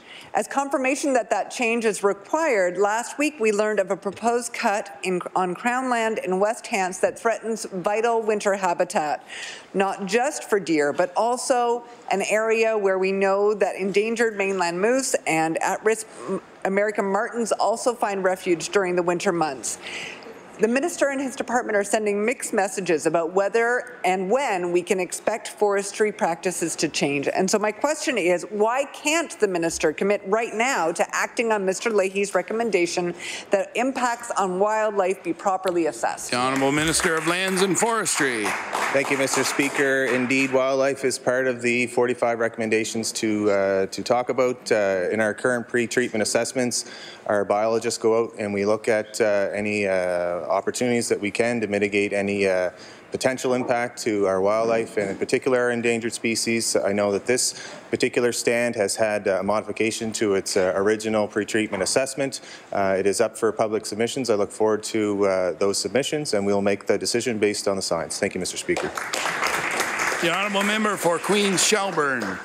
Thank you, Mr. Speaker. Mr. Speaker, my question is to the Premier. Unfortunately, I rise again on behalf of my constituents who are concerned about how this government is undermining health care at the Roseway Hospital. Last week, I rose in this House to ask the Minister specifically about the future of Roseway Hospital. He has deferred and he has talked around the issue. To be honest, maybe it's not his decision to make, given the minister sat quietly by and watched the Premier deal the fatal blow to both Northside General and New Waterford hospitals. Mr. Speaker, my question is, will he give me his word today that for as long as he is the Premier of Nova Scotia, the Roseway Hospital will be an open, full-service hospital? A simple yes or no is all I'm looking for. The Honourable Premier. Speaker, again, I want to thank the Honourable Member for the question. I want to thank the Minister of Health for the tremendous work that he's been doing across the province. Speaker, I want to assure that member and all members of this House, the Minister of Health, as all members of this government, have input in the decisions that were made, that are made by our government, Mr. Speaker. The fact of the matter is I am the Premier. When we make a decision that has impacted the way it was, where we were making the kind of investments we were, I was going to go down and stand in that community to make that decision. In no way did it say that the Minister of Health is not part of that. And it's unfortunate that this early on in her career, she's chosen to go down the path of trying to insult the Minister of Health. Queens Shelburne. I was simply just asking a question, not being disrespectful. Mr. Speaker, my question is to the Minister of Health. It's not just noise my constituents don't have a family doctor, and it's not just noise that my constituents have to travel hours away from their home to sit 10 and 12 hours to access an ER because the one at home is closed. It's not just noise that my constituents are worried about an essential foundation of their great community being dismantled piece by this government. These are not cherry-picked concerns. These are real-life concerns from my proud constituents of Queens Shelburne. My question to the Minister of Health again is, Will he join me and the people of Shelburne County at the People Over Politics rally on September 22nd so he can hear from the concerned residents? A simple yes or no. It's not an essay question. The Honourable Minister of Health. Thank you, Mr. Speaker. I thank the member for bringing the concerns of her constituents. Order, please. The Honourable Minister of Health has the floor. The Honourable Minister of Health. Again, Mr. Speaker, I thank the member for bringing the concerns of her constituents to the floor of the legislature. I'm pleased to remind the member that, in fact, her community is not being ignored. In fact, we're investing, Mr. Speaker. There's a collaborative care practice centre being built, Mr. Speaker, in our community, which should be opening its doors very soon to make new infrastructure available to the physicians within that community, providing primary care to her residents of that area, Mr. Speaker. The Nova Scotia Health Authority continues to work with recruitment initiatives, both for locum supports when there are temporary vacancies to be filled, Mr. Speaker. As a province, we've invested in enhancing the locum opportunities, Mr. Speaker, to make it more attractive to attend to these vacancies, temporary vacancies, throughout the province. Mr. Speaker, we're working with our partners, not just for her constituents, but all Nova Scotians. The Honourable Member for Northside Westmount. Thank you, Mr. Speaker. My question is also to the Minister of Health. I draw the attention of the House to the dysfunctional state of healthcare in Cape Breton. This past Saturday morning, a young girl from Sydney Mines, 4 years old, wound up with a foreign object in her eye. The Northside General Emergency Room was closed. The Cape Breton Regional Hospital Emergency Room was backed up, so they had to travel over 40 minutes to the emergency room Bedeck. They sat there waiting to see a family doctor, but finally they did. So after hearing this story, can the minister tell me that his so-called investments in Cape Breton healthcare have improved the system? The Honourable Minister of Health. Thank you, Mr. Speaker. As the member may be able to appreciate, I'm not aware of every incident that or presentation that Nova Scotians make in emergency rooms throughout the province, so I'm not familiar with the specific circumstances the member's referring to. What I can highlight for the member is that, of course, there's significant investments coming to Cape Breton, building new collaborative practices, primary health care infrastructure in both North Sydney and Waterford, Mr. Speaker, expanding long-term care bed capacity, Mr. Speaker, doubling in those communities. Mr. Speaker, in addition to that, there's expanded investments to upgrade the emergency departments at both Glace Bay and Cape Breton Regional, Mr. Speaker. And that's just some of the investments we're making to support the healthcare needs of Cape Bretoners. The Honourable Member for Northside Westmount. Mr. Speaker, he says he's going to double the emergency rooms at both those hospitals. They can't keep the ones open they have now, so to double them is not going to do them any good.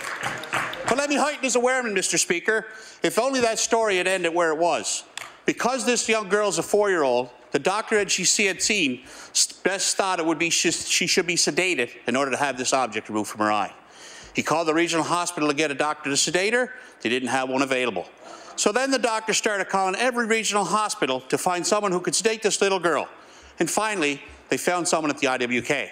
The family managed to scrape together enough money for the gas and food to bring this little girl to Halifax for a 5-minute procedure. So will the minister please explain which part of this fiasco meets his standards of acceptable health care in Nova Scotia? The Honourable Minister of Health. Thank you, Mr. Speaker. As I'd mentioned in the first question, I'm not aware of the specific circumstances that the member has brought to the floor, but what I can advise the member, certainly, Mr. Speaker. Please. The Honourable Minister of Health has the floor. Certainly, Mr. Speaker, as a father of 4 young children, being referred to the IWK, I take that, Mr. Speaker, and the services they provide there, recognize top-notch pediatric care, Mr. Speaker, for Nova Scotians, and certainly appreciate the work that's being done there. And any time that my children have been referred up to the IWK, I've taken that, Mr. Speaker, opportunity to go there and get the care that the healthcare providers believe is necessary at that facility.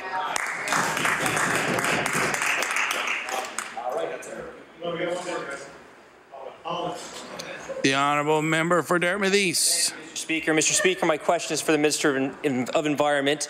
During one of our many heat waves this summer, the residents of Dartmouth were disappointed to learn that Lake Bannock and Lake Micmac were closed to swimming due to the presence of blue-green algae blooms. Both of these lakes are enjoyed by thousands of people and their pets year-round. They are tourist locations, revenue generators, and a host to world-class international sporting events. These lakes are very important to the people of Dartmouth and beyond. Their closures, because of a potentially serious public health risk, were very disappointing. My question to the Minister is this: what specific action has the department taken this summer to maintain the health of Dartmouth's lakes? Thank you, Mr. Speaker.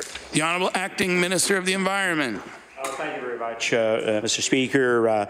And in that regard, the information that I have at the moment, of course, based heavily upon HRM's responsibility for monitoring the lake within HRM, is that the current levels are perfectly fine, and they were for the most recent Canada Am Games that took place in Lake Bannock.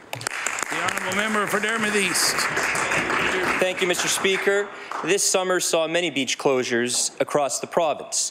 One can only assume, Mr. Speaker, that with climate change, things will continue to heat up, and this will only become more problematic. With Lake Bannock hosting the World Canoe Championships and other paddling competitions, it is more important than ever that we have healthy, swimmable lakes.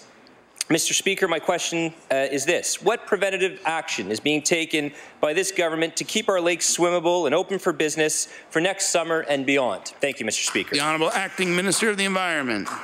Thank you very much, Mr. Speaker. And the member raises an important question.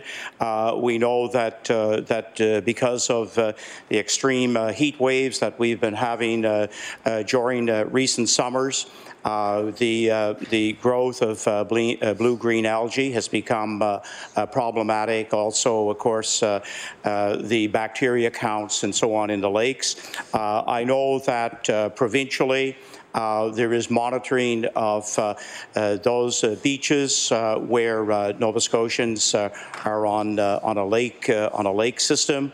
That is carried out through the summer months. In terms of HRM, I would certainly say to the member, we as a department need to work with HRM with those future needs that the quality of water in the lakes require.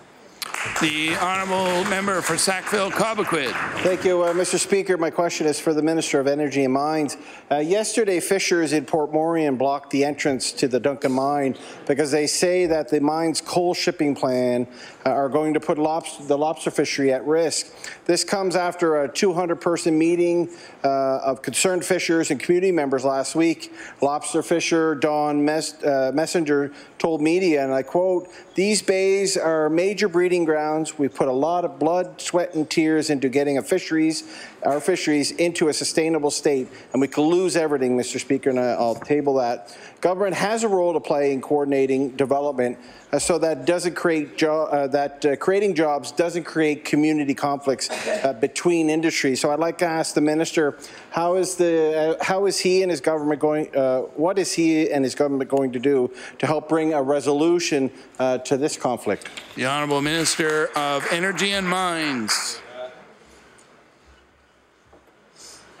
Thank you, Mr. Speaker. I'd like to thank the member for the question. And it is true, we have two industries that are very important to our communities that have coexisted for generations. We have hundreds of families who are supported by our very successful fishing industry, and we also have over 125 families directly supported by the mine, not including the spin-offs that come with it. I've had conversations with the leadership at the mine who have opened up and have been in constant communication with the liaison committee and the community with the fishers, and what I've encouraged both groups to do is that we've coexisted for generations, get back to the table and talk. The honourable member for Sackville-Cobequid. Thank you, Mr. Speaker. Port Morion community members and others have proposed a solution themselves.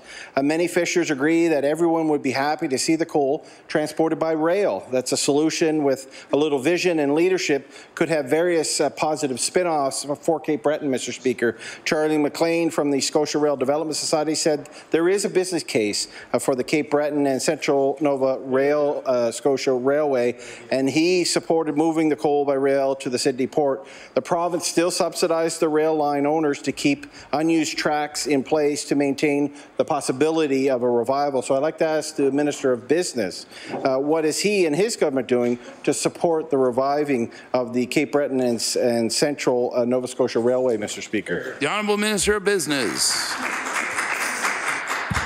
Thank you, Mr. Speaker, and thank the member for the question. Obviously, if there was any development on rail, that wouldn't be the current owner, Genesee Wyoming. This would obviously be a new rail line that would go from Donkin to the Sydney piers. But in follow-up in support of my colleague, the Minister of Energy and Mines, there's a number of options on the table here. We've worked across party lines with provincial officials, federal officials. There's lots of conversations here. The way to get this done is through diplomacy. We've got to continue the discussions. We don't need anything to derail the conversations that are taking place. So rail and marine and truck, all of these things are options. The discussions are happening and unfolding as we speak, and we're going to continue that dialogue. We can get to this together. Again, this is mining and fishing. This is what we do best, and we'll make sure we come to the right resolution so everyone wins and we continue to build and grow the Cape Breton economy. Thank you. The Honourable Member for Sydney River Myra Lewisburg. Thank you, Mr. Speaker. And Mr. Speaker, my question through you is to the Minister of Health. Today, Dr. Mark Taylor was available for media interviews about new specialist positions. 3 of those positions have been filled, but 6 are still not. And I guess the Minister will add those 6 to the more than 130 doctor vacancies already advertised on the NSHA's website. People need a family doctor, Mr. Speaker, before they can get a referral to a specialist. My question to the Minister is, when there are already scores of doctor vacancies, how does the Minister propose to fill the 6 specialists announced when he's unable to fill the 130 plus that need family doctors? The Honourable Minister of Health. Thank you, Mr. Speaker, and I thank the member for drawing attention to this very positive announcement made today in Nova Scotia. Mr. Speaker, this very positive announcement that shows our commitment to listen to frontline healthcare workers who identified these as priority areas within the specialty services, Mr. Speaker, to provide top-notch care to Nova Scotians that they need in these specific areas. As the member noted, 3 of the 9 positions have already been recruited. These positions, Mr. Speaker, that are continuing to be recruited, the other 6 positions are at various stages. There's a lot of good uptake and interest in them, Mr. Speaker, and I look forward to having them all filled so we can provide these specialist services and health care to all Nova Scotians. The Honourable Member for Sydney River Myra Lewisburg. Well, you know, I'd like to be able to thank the Minister for an answer, but I've never ever gotten one from him, so I wouldn't know what an answer sounded like. You know, Mr. Speaker, if today's announcement was actually such great news, it would have been the Minister replying to the media, not Dr. Taylor. Today is just another example of this minister's pattern of pushing responsibility and accountability for health decisions onto others. But Nova Scotians are not fooled, Mr. Speaker. They know the buck stops with this minister. The Premier of Nova Scotia appointed the member for Antigonish, Minister of Health, not Janet Knox. So when is the minister going to take responsibility for the health care crisis in the province of Nova Scotia? The Honourable Minister of Health. Thank you, Mr. Speaker, and I'm amazed, Mr. Speaker, to stand here and respond to a member criticizing an investment in health care, Mr. Speaker, providing specialist services. Order, please. The Honourable Minister of Health. An investment, Mr. Speaker, that sees 9 new specialist positions, Mr. Speaker, to provide care to Nova Scotians. These positions, Mr. Speaker. Order, please. The Honourable Member for Sydney River Myra Lewisburg will come to order. The Honourable Minister of Health. Thank you, Mr. Speaker. These positions are identified, about half for the IWK, Mr. Speaker, providing care, specialist care to our youth, Mr. Speaker, in the province, Mr. Speaker. I'm sure that member can recognize. Please.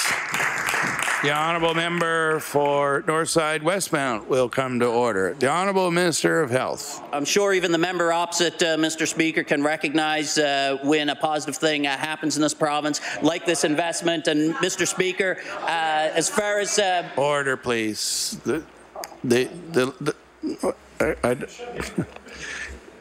I really like to ask all members to respect the chair, and if there's a question, please respect the answer. If I have to speak order one more time, we'll be asking for members to leave their seats. The Honourable Minister of Health.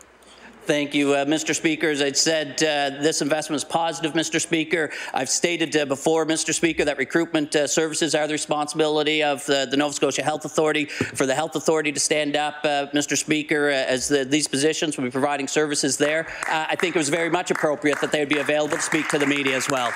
The honourable member for Inverness. Mr. Speaker, a question for the Minister responsible for Tourism Nova Scotia. Room nights sold are an important measure of success for the tourism season. How is the government measuring them in this era of Airbnb? The Honourable Minister of Business.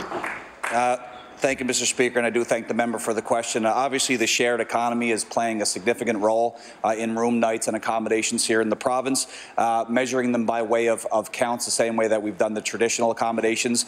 Clearly, it's been something that's been on record and sort of keeping track of in the last couple of years in particular and last tourism season. It's a major conversation right now with the Tourism Industry Association of Nova Scotia, Tourism Nova Scotia, and all stakeholders. There's certainly some work to do with respect to the industry and with government policy to ensure that we're reflecting both the need to protect the investments of traditional accommodations providers and, of course, realize the reality that the shared economy is here and it'll play a big role in the tourism sector for many years to come, and it's important to reach the goals set out by the Ivany report. Thank you. The honourable member for Inverness. Mr. Speaker, the Fall Tourism Conference is approaching, and I know the Minister will be there. And I want to ask, how will the Minister balance the concerns of the licensed accommodation operators who want what they call a fair playing field with the need to allow Airbnb property listers with the ability to grow tourism industry revenues? The Honourable Minister of Business. Thank you, Mr. Speaker, and I do thank the member once again for the question. That's the trick. That's the goal. It's balance. The tourism accommodation sector that we have here in the province have put in their blood, sweat, tears, equity. They've taken all the risks to build the tourism sector to where it is today, and we need them and we rely on them, and they are very much a part of why we've been so successful in the last number of years. But having said that, Mr. Speaker, the shared economy and the way that it works vis-a-vis online social media and the platform that it exists, there's no way of halting that or slowing that down. So regulation is going to be important. Taxation, registration, some of the monitoring that traditional accommodations providers are subject to, like occupational health and safety and those types of things. It is reflective of a balance, and we've got a committee that's been struck and working on final recommendations so that we do protect the traditional accommodation providers. Thanks. The honourable member for Cape Breton Richmond. Premier in his role as Minister of Regulatory Affairs and Service Effectiveness. We all agree that unnecessary red tape hurts Nova Scotian families and businesses every day. This government's Office of Regulatory Affairs and Service Effectiveness is pursuing a target of a net reduction in red tape to the tune of $25 million by the end of this year. They want us to believe that government intends to replace every new dollar in regulatory costs to business with an equal dollar reduction in regulatory costs. However, the Canadian Federation of Independent Business has pointed out that this policy does not apply to, quote, regulatory requirements developed in response to federal initiatives, which may significantly add costs and or burden to businesses in Nova Scotia. And I'll table that document. My question for the Premier is, will the significant costs of cap and trade and the legalization of cannabis be excluded from the red tape reduction efforts of this government? Thank you, Mr. Premier. Thank you, Mr. Speaker. I want to thank the honourable member for the question. I want to thank those at the Office of Regulatory Reform, Mr. Speaker, for the great work they've been doing. The amount she's committed to, I think, is over the 4-year commitment, Mr. Speaker. I also want to thank those who at Canadian Federation of Independent Business who have been great champions of our government and this province and the great work that has been happening around this file.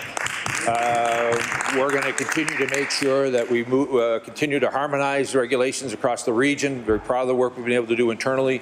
As she would know, we led the charge of ensuring that the regulations around apprenticeships went national. We're going to continue from our vantage point to ensure that goods and services can flow in and out of our province, that we continue to make sure that our workers who are going to work in a neighboring province or contractors are being able to do in a smooth transition.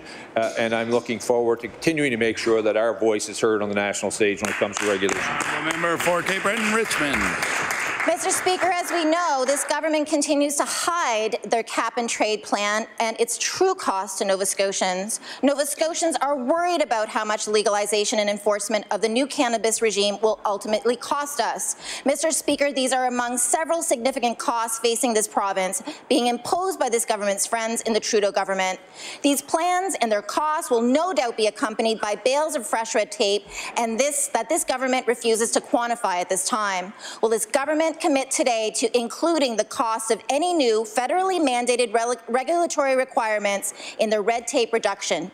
The Honourable Premier. Thank you, Mr. Speaker. Again, I want to thank the Honourable for the question. I want to thank all those Nova Scotians who, over decades, have continued to ensure that we do our part to ensure that we continue to improve the environment. Mr. Speaker, the greenhouse gas reductions, we're leading the country. Mr. Speaker, we're already at 2030 levels where the national government wants us to be below 2005. We believe we'll continue to be at 50% by roughly 2030.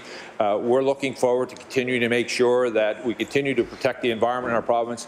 But at the same time, Mr. Speaker, I think it's important that the honourable member understands that this government has made sure that when the plan was put together, that the hard work that Nova Scotians have already committed to is reflected in our plan. Mr. Speaker, I've come out very clearly. We're opposed to a carbon tax in our province, and we're going to continue to make sure that we... Time allotted for oral questions put by members. The Honourable Member for Dartmouth North on an introduction. Thank you, Mr. Speaker. I'd like to draw the House's attention to the gallery opposite, where we have Katrina Jarvis visiting us today. Katrina is a Bachelor of Social Work student who is doing her work term school placement in the Dartmouth North MLA constituency office. So welcome, Katrina.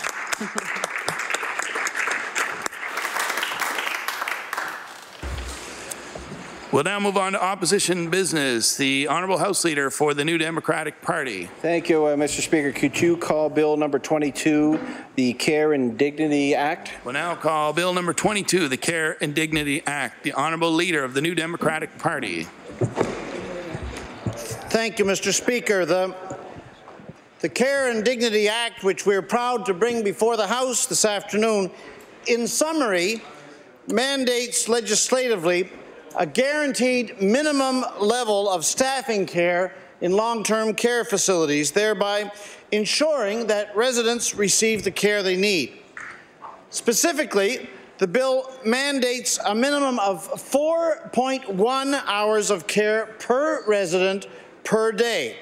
This care to consist of personal, nursing and support services to be not less than 1 hour 18 minutes per day from a registered nurse or licensed practical nurse, and not less than 2 hours 48 minutes of care per resident per day from a continuing care assistant.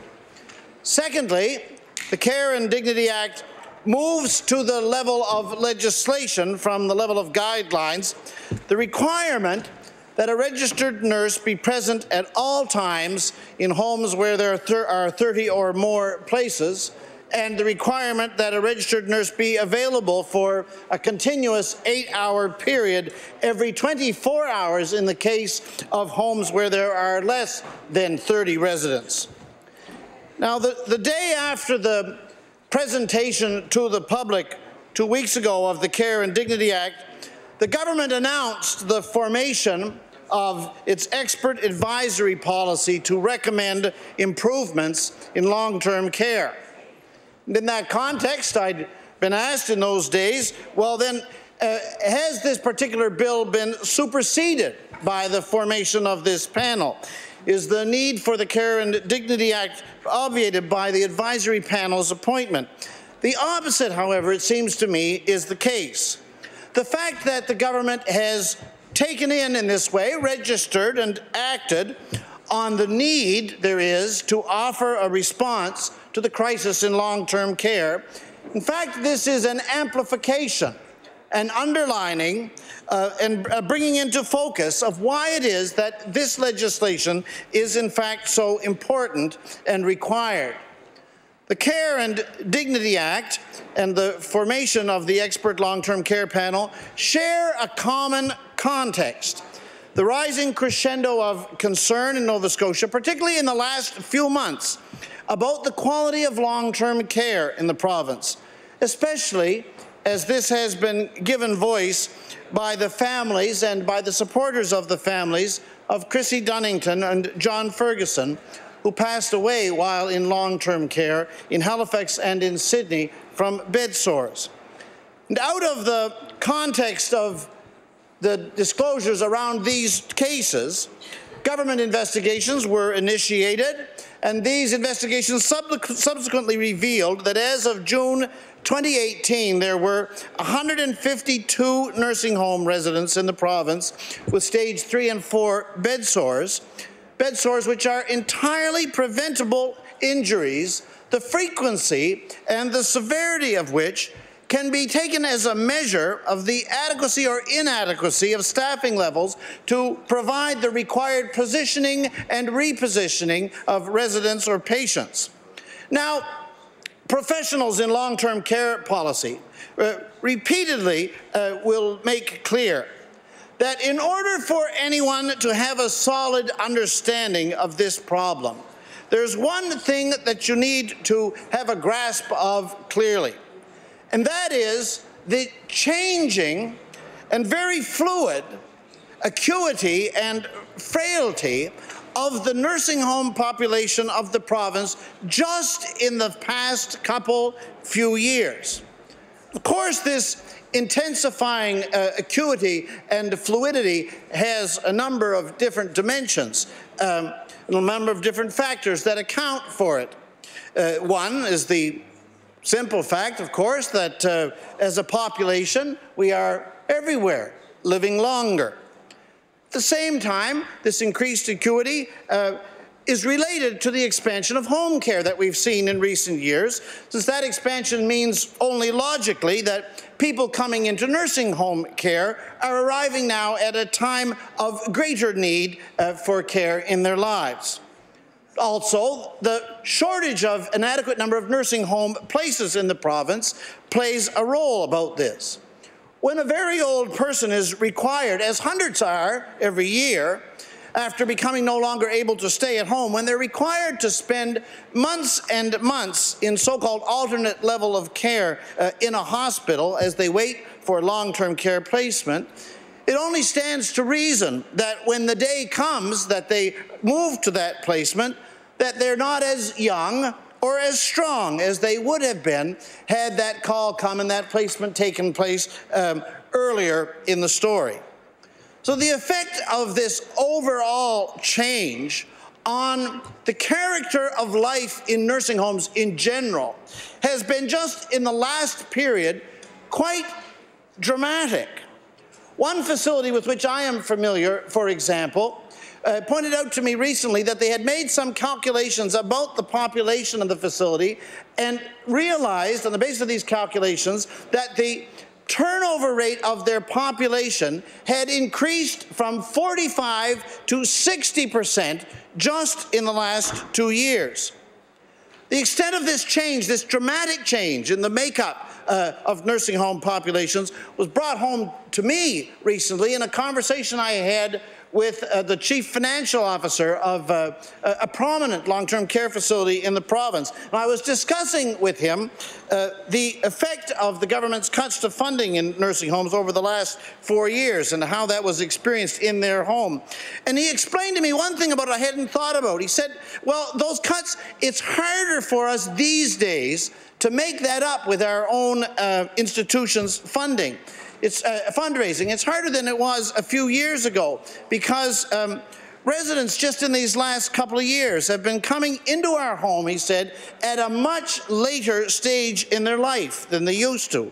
And consequently, they're resident with us for a shorter time than they used to be, and the effect is naturally, therefore, that they don't form the same kind of bonds and the same kind of connections. They don't come to think of the facility as home, nor does their family think of it in that way as often as had been the case a few years ago. And he said from this point of view, this means that his point of view, there's just not the same fundraising opportunity amongst the families of residents and of former residents as had been the situation before these dramatic changes I'm speaking about in the population of nursing homes at the level of acuity and frailty that have happened in just the last couple of years. Now, the enormous difficulty that is being faced by nursing homes in Nova Scotia at the moment is that this intensified acuity, this increased fragility and greater need for staff support has not been met by a corresponding increase in staffing funding for the homes. And the staff-to-resident ratios, those guidelines, the ones that are in effect today, are in fact the very guidelines and ratios that were in effect decades ago.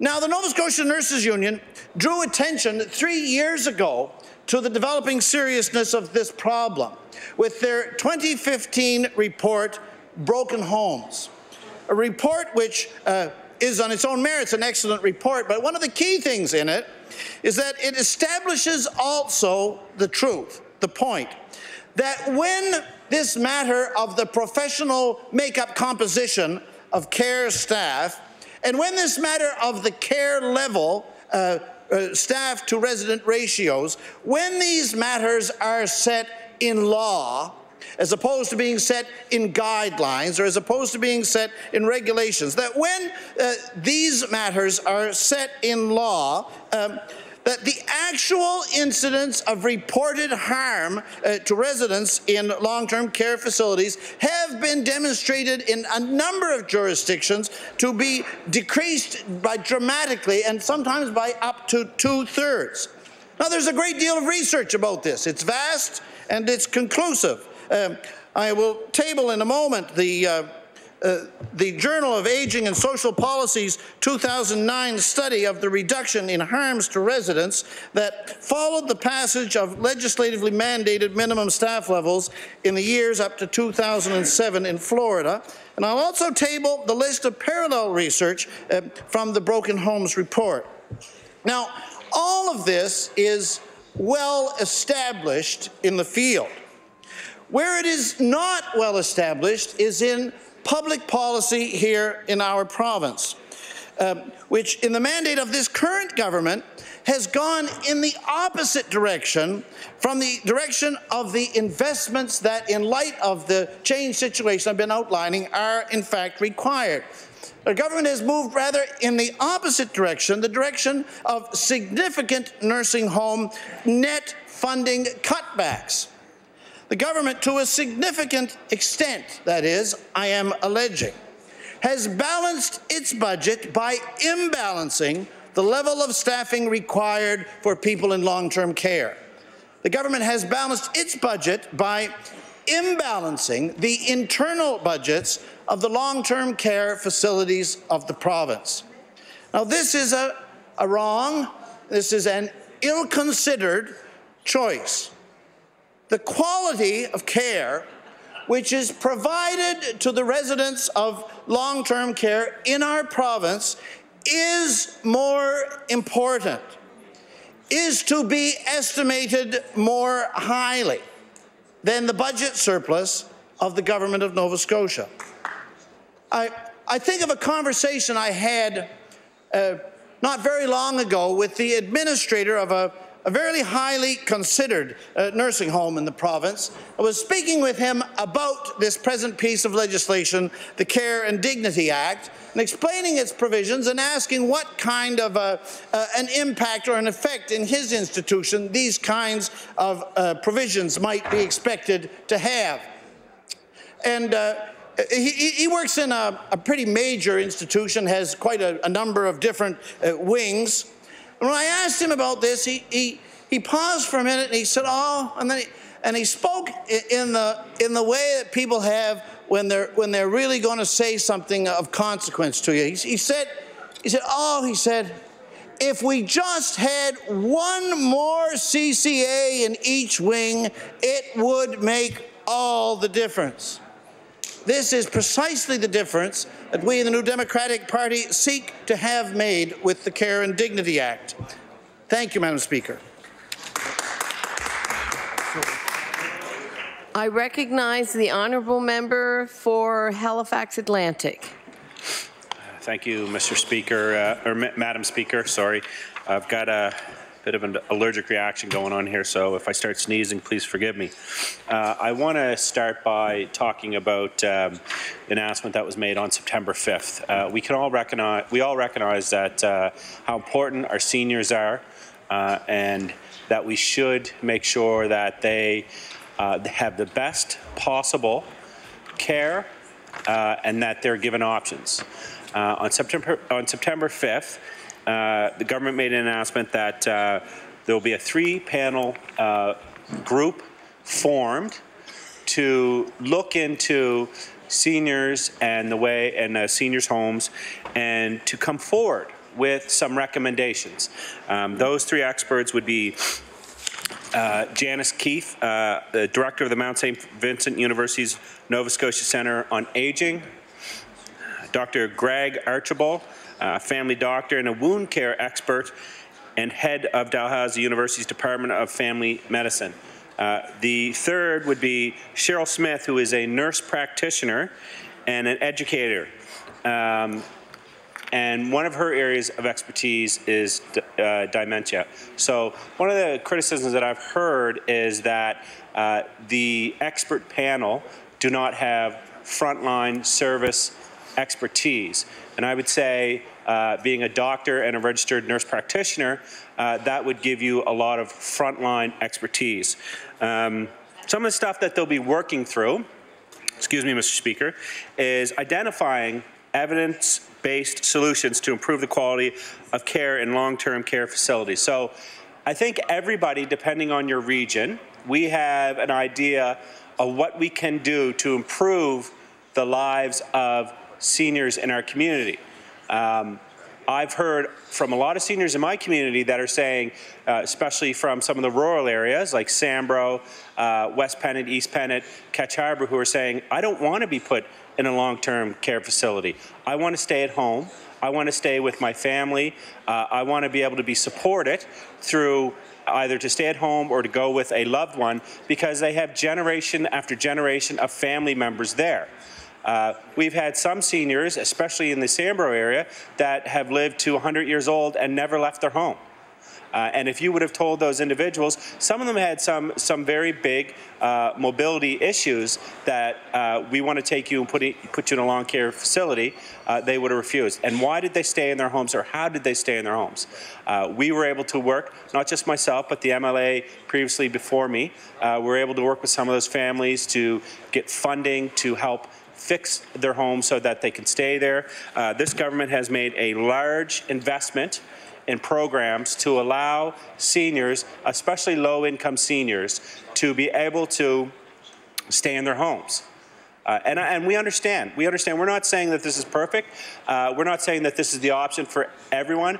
The member opposite, the member from Halifax-Shabocto, makes some really valid points. And we recognize that something is needed, especially when it comes to wound care and staffing and issues like that at the long care facilities. And that's why, once again, that's why we brought together this expert panel. And like I said, everybody has their opinion, but we want to get the science and the facts behind it. We want to hear after extensive consultation, and hear from those administrators that the member opposite talked about, to see exactly what it is they need and then react to it. You know, so taking care of our seniors isn't just about, and I guess that's kind of where the last couple of years when we've talked about health of our seniors, it always comes back to the long-term beds and the long-term care. It's not the only way. It's not the only way, and that's we will invest and we will continue to invest into those long-term care facilities, but it's not the only way to do things. And I heard earlier today that I think it was during question period, that $5 million was removed from the budget. In fact, in 2018-19, an additional $5.5 million was added to the budget to help seniors stay in their home longer, including more home care support and expanding the caregiver benefit program, and that brings a total of $69.5 million since 2013 that has been invested in these programs. And why is the home giver benefit program so important? It's important because it allows us to essentially give back to our parents that spent so much time and money and energy to help raise us properly. A lot of people can't exactly afford it. This is a help for sons and daughters and grandchildren to give back to their loved ones to make sure that they're able to stay in the community. So to say that we haven't made investments is just kind of it's a bit of a silly comment. The budgets are in black and white. They're on paper. It's not hard for anyone to see where the investments have been made. But there is points being made opposite. More needs to be done. I also bring attention to the 2017-18 budget, where we invested another $3.2 million to increase the food budgets and enhance recreational programming for residents in nursing homes. And this $3.2 million has remained in the budgets going forward. So we are making substantial investments in our seniors. I'll go back to the enhancement of the pharmacare program a couple of years ago. And it allowed more people to keep more of their money and get the valuable drugs that they needed. I know at the time there was a bit of controversy about it. And we took the feedback from the public and the stakeholders, and we changed the position. I'm sure, most members across remember that, though they probably won't admit that more people now are on pharmacare at a cheaper and saving more money than the previous investment. But those are things that help our seniors. Those are things that show our seniors how much we appreciate them. And I have to say that myself as an MLA, I received a lot of positive feedback on the home giver program and also on the pharmacare. And people are happy. They're happy that they have options now, that they are able to stay with their loved ones.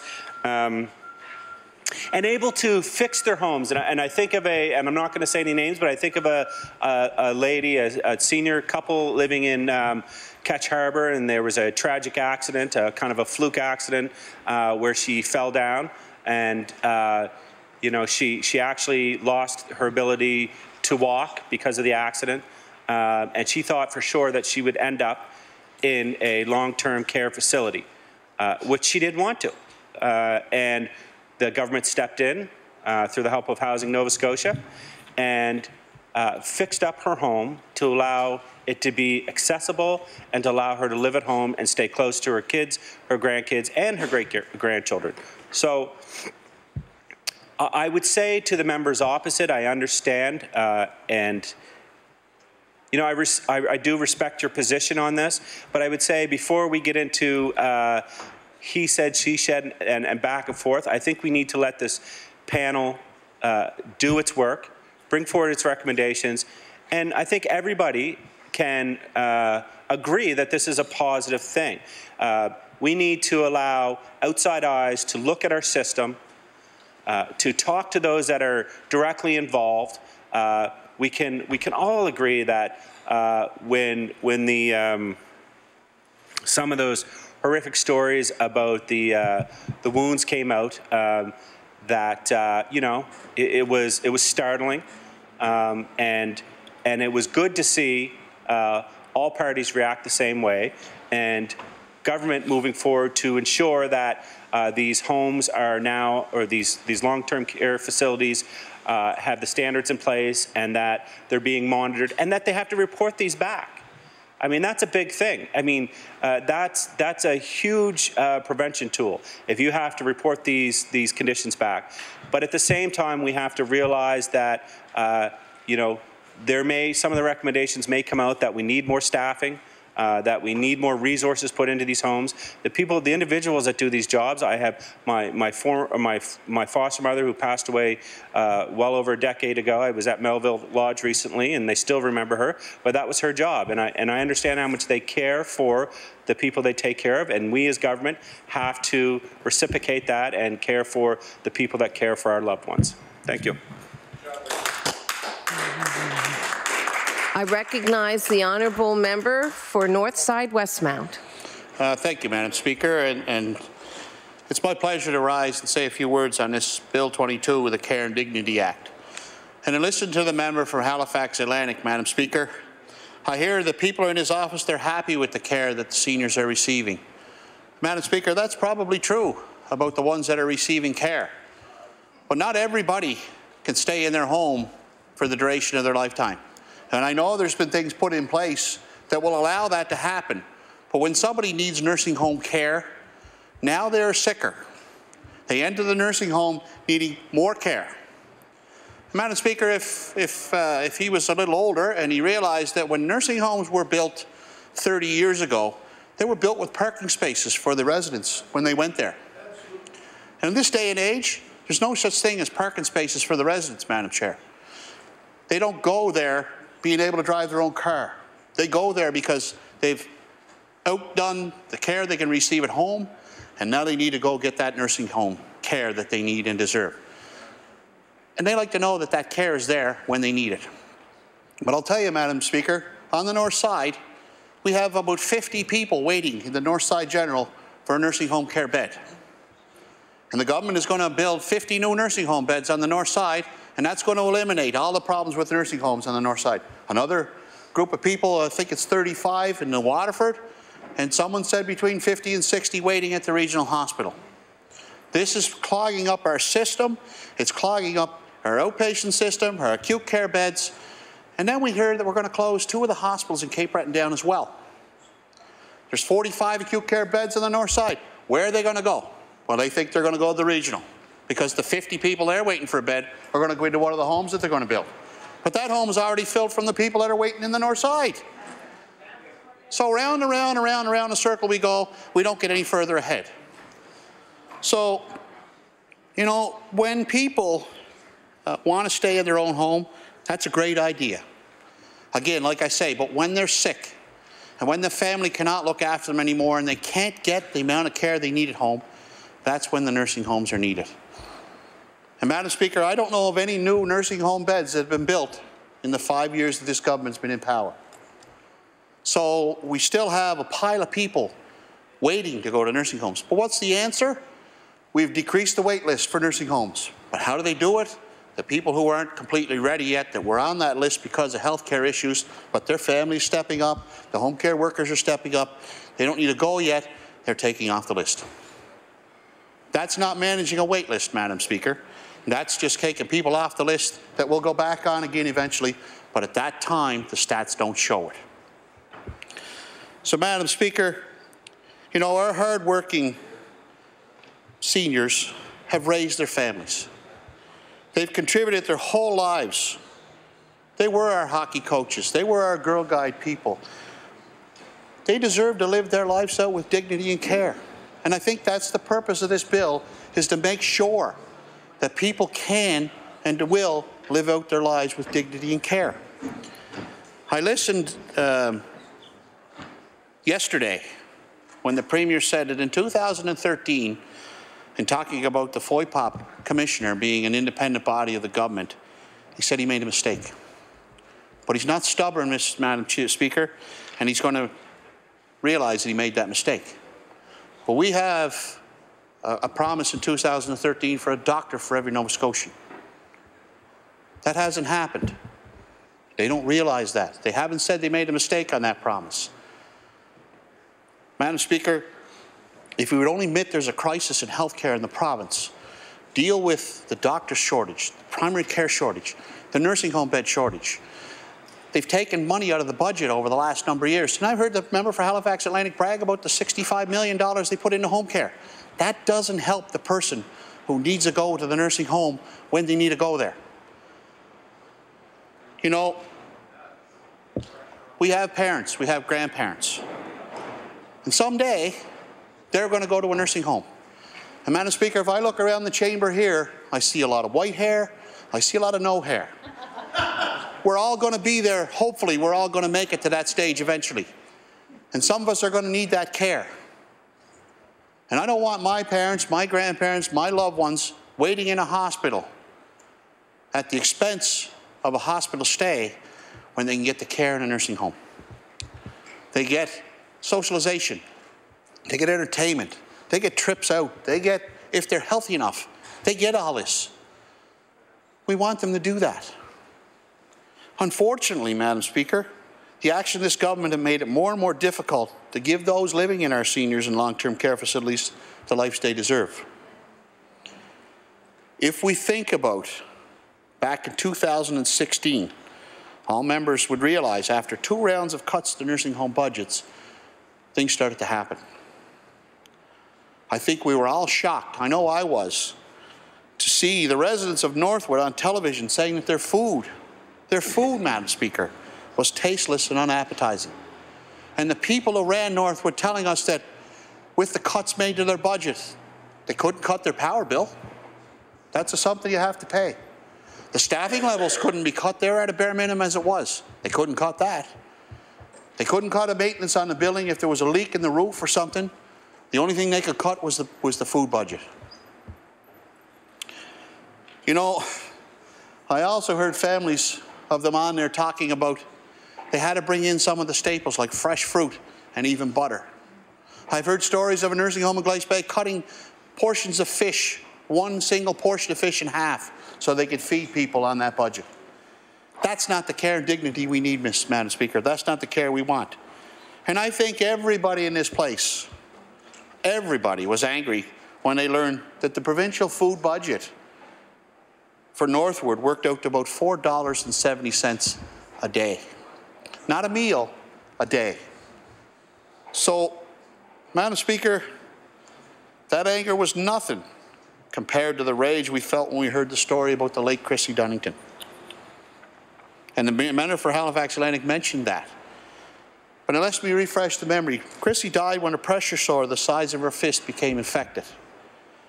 Chrissy was loved, and her family was one of the attentive families, Madam Speaker. They worried she was spending too much time in bed. They were concerned she wasn't positioned correctly in her wheelchair, and her teeth weren't getting brushed. Madam Speaker, that's not right. We wouldn't want this for our own family. Who'd want this for their mom or dad to live the last days of their lives out? If long-term care facilities don't have enough to feed the residents, enough money to feed the residents the food that tastes good, or the food that's good for them, they need more funding. You know, we're talking about bed sores and we're talking about this 3-member panel. Not in there anywhere in that mandate of this 3-member panel is there aware that they can look in to see if we have the sufficient amount of beds in this province to meet the demand. One of the biggest issues that are facing us right now. But because we had an issue with a bed sore, we're going to start to study that more. And you can't blame the staff for that, Madam Speaker. Staff do their best with what they have. They don't have the proper equipment. There might not be enough lifts in the area to get the person up the amount of times they need it. Maybe the beds aren't there. The airflow beds are expensive, that they reduce pressure sores.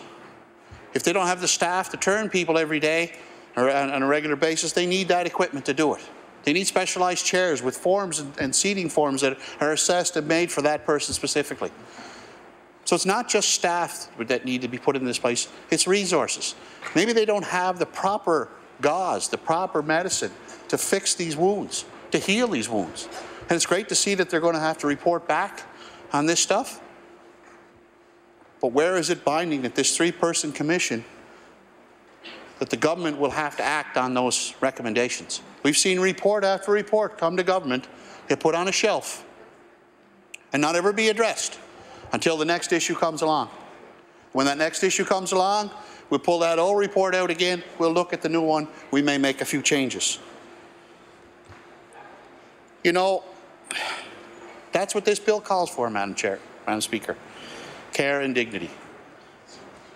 That's the minimum that people in this province who are productive members of society, who raised their children, who contributed to society as a whole to make it a better place, deserve. We're not asking for the moon. We're asking for the proper number of beds, amount of care, and the proper amount of whatever it takes to make sure that our family members, our loved ones, can live their days out in dignity and comfort. It's not asking for the moon, Madam Speaker. It's asking for things that these people have worked for and that they deserve. Thank you very much. I recognize the honourable member for Cape Breton Centre. Thank you, Madam Speaker. I feel as if I'm going to repeat what my colleagues beside me and in front of me have said, but I believe it's worth repeating. This is a severe, severe crisis in our province, and we need to pay attention. Sadly, Madam Speaker, Nova Scotia has no minimum legislated standards for care to provide to the residents. We don't have anything legislated that will guarantee a level of care. Regulations are set out the requirements for the amount of time a nurse is on duty, but not the amount of time that a nurse must spend with a resident.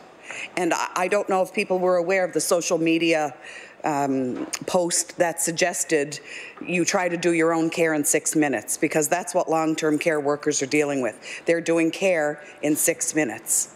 I don't know about anybody else in this House, but I certainly cannot do my own personal care in 6 minutes. Imagine doing that for 8 or 10 or 12 or 14 people every single day and knowing that you're cutting their service, their right, short. There's no rules for how many CCAs are allowed, or how many resident CCAs are allowed to have. Each home receives funding for CCAs, and typically the ratio is 8 to 1. But during sick calls, short-staffed, that can go up as high as 12 to 14. Why aren't we talking directly to the staff? They are the ones who know. They are the professionals. The CCAs, the LPNs, and the RNs, they're the ones that know what these seniors require. Can you imagine if a senior is not bathed or groomed on a regular basis? I, for one, can tell you from my experience in long-term care that what they're dealing with is disgraceful. Seniors shouldn't have to be given a special permission to have a bath or to be shaved. I have an uncle in long-term care right now who was probably the most manicured gentleman that I have ever met in my life, dressed properly, manicured, and the other day when I saw him, he had dried food on his face. Sadly enough, it was the same dried food on his face that my mother had seen earlier that day. I had seen him in the evening, and with no fault of the staff, it is the fault of this government for not putting the resources in to care for these residents. Imagine not being spoken to or engaged for hours or days, which again, I will use my personal experience. My uncle sometimes sits in the same position until he starts crying because his bum is so sore. Imagine. How do we feel? How do we think that this is correct or this is right? How does anybody in this room believe that that's the way our seniors are supposed to be treated? After what they've done for us, they've birthed us, they've paved the way for us, they fought in wars for us. They saved our country, they defended our country, and they're sitting on their bums and they're crying because they're sore. I can't wrap my head around that. And imagine not being bathed, as I said, and sores develop. We have no idea what's on his backside, and as his niece, I don't want to know, because for fear of how I will react, because something is making him very sore, and we are very, very suspicious that it's a bed sore. But sadly, we can never find staff to ask, and we have asked for him to be put in to be laid down every day from 2 to 4. My mother typically goes up around 2:30 or 3 o'clock, and he is in the same position sitting strapped to a chair. That's inhumane. I wouldn't treat my dogs like that. Aside from the comments made across the floor about my question today, saying that the money was put back to long-term care, we can look at the budget and we know that $8 million was cut, Madam Speaker, to the budget of nursing homes to long-term care. $3 million was put back, absolutely, but $5 million is still short. We should try to eat on $4.60 a day.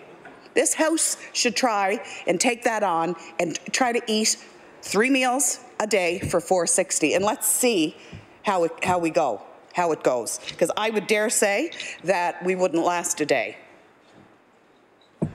And when you look at the cost of acute care versus long-term care and how many patients are waiting in acute care beds, the cost is significantly higher to house a patient in an acute care bed. Why aren't we, yes, it would be an upfront initial cost, significant cost, to build those beds, as my colleague said, but in the end we would be saving thousands and thousands and thousands of dollars. I know I brought this up in the last session. I don't have the numbers in front of me right now, but I know it was a significant amount of money.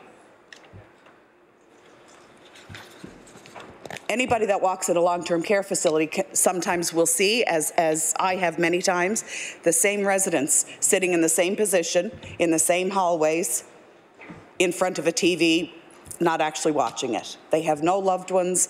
They have nobody to come and see them. So they depend on the staff and the recreation staff for interaction. Sadly, the staff can no longer do that. This is emotionally and physically draining on staff. To work short, to work with less than the required apparatuses, as my colleague said, like lifts. As I've mentioned before, the Maple Hill Manor in Waterford is fundraising to try to put in the proper equipment because this government has not funded them. A specific situation in long-term care, as I spoke about this morning, a Glace Bay resident has called me and said her mother has called her crying from her room, telling her, I need to pee, and nobody will come when I ring the bell. The daughter lives 50 kilometers away and is riddled with guilt. Riddled with guilt. Imagine receiving that call. Or the next call she got, she had fallen and nobody came. She rang the bell and nobody came.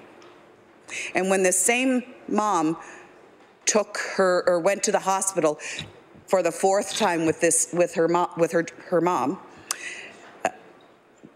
the same diaper that they put on her in the emergency room was on her when she got back to the long-term care facility more than 12 hours later.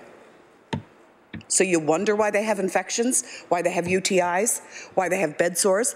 Because as I've said many times in this House, they are only allowed a certain number of diapers per day, regardless of the mess. Those diapers are under lock and key. Sometimes I seriously don't know, I don't know how much longer I can even do this job and know this, because it's disgraceful to think that we allow this. As government, as the people who sit in this House, we are not doing anything to change it. You know, and how do people sleep at night? At the end of the day, what's more important? Seniors' lives? The lives of our loved ones, or a balanced budget? Really, that's what it comes down to.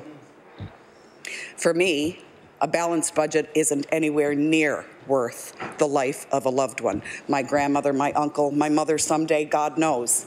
But at what point do we put an invaluable price tag on the life of a loved one? Because right now, that's what we're doing. We're saying, no, we have a balanced budget. We have a surplus budget. We don't care that there are 1,100 people waiting for placement in long-term care. We don't care that there are 1,000 people waiting for a transfer closer to home, Madam Speaker, in long-term care, because that's what it is, 1,000 people waiting to be closer to home, to their loved one who they were with for 50 or 60 years, and then all of a sudden, boom, they're 4 hours away and they don't get to see their loved one anymore. I don't think there's any amount of money, in my opinion, that is worth treating our seniors like that. And Government can say that they've decreased the list, that the wait list. You know what? That's we all know why, because the rules changed. Nobody has dropped off unless they've died. Nobody has dropped off the list. They've been kicked off the list because the government changed the rules. And to that, I don't know why we have to fight for this. Why isn't this a constitutional right? Why this isn't a legislative right that we have for our seniors? Nova Scotia needs serious legislation around long-term care, and I empathetically urge for everybody to hear this fight, hear this plea, and let's work together to fix long-term care mess in Nova Scotia.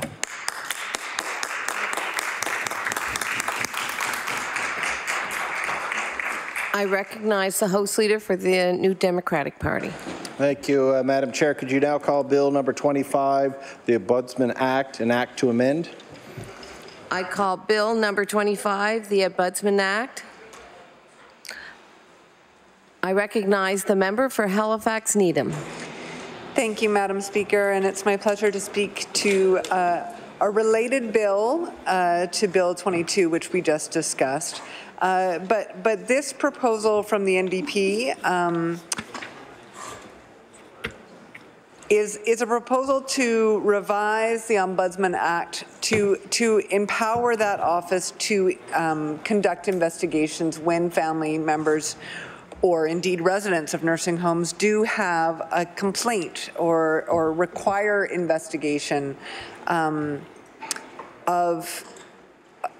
what has happened to their loved one in a nursing home.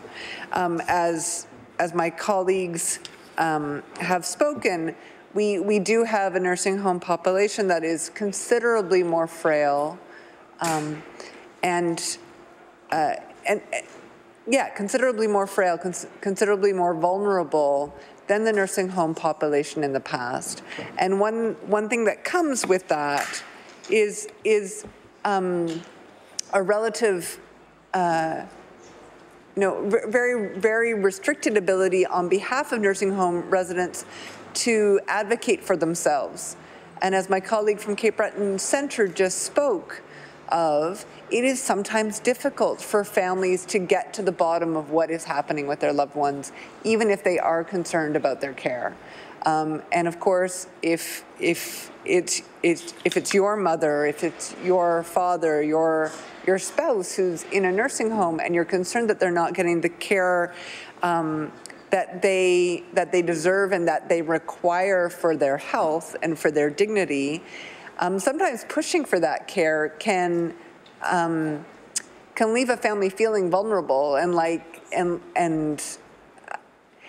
of course they don't want to have worse care in the moment, and so sometimes families don't feel empowered to ask all the questions or to demand the answers, and that is where an expansion of the statutory mandate of the Ombudsperson of Nova Scotia could be helpful. In 2014, the New Brunswick Ombuds statutory mandate was officially expanded to include oversight over nursing homes, special care homes, home support services, and other sorts of facilities that are mandated and provided under the Department of Social Development in that province. And it's time that we followed suit in Nova Scotia. Currently, the Ombudsman Act in Nova Scotia gives the ombudsperson jurisdiction over government departments and agencies, but it's not clear that they have the mandate to investigate complaints. While the regulations do give them that authority, it only takes an order in council to remove it. And that's not fair for nursing home residents or their families. They deserve a guarantee that they have somewhere to go for help. I was just looking again at some media reports about the family of Chrissy Dunnington, who was looking for answers after she died at age 40 of complications as a result of a pressure sore, a bed sore that was stage 4 and resulted in sepsis, and they were looking for answers and not being fully briefed on what the department was finding out and being surprised by things, not understanding, who put a do not resuscitate order on her file because they hadn't done that. Where did that come from? And they weren't really able to get the answers. And I know myself as an MLA, in my relations with departments, if one is not inside government, it's really hard to get a clear sense of who is who within departments and who can give you the answers. And of course, to some extent, the role of departments is to do the, it's to respond to the government of the day, and there isn't necessarily that sort of impartial stance that an office like the Ombudsman can have to really investigate, to be equally responsible to a family that has launched a complaint as to the department or to the minister or to the nursing home. Families with relatives in long-term care are already facing a challenging situation. They've already had to put their trust in others to make sure that their loved ones are safe and well cared for. That on its own is a hard step to take.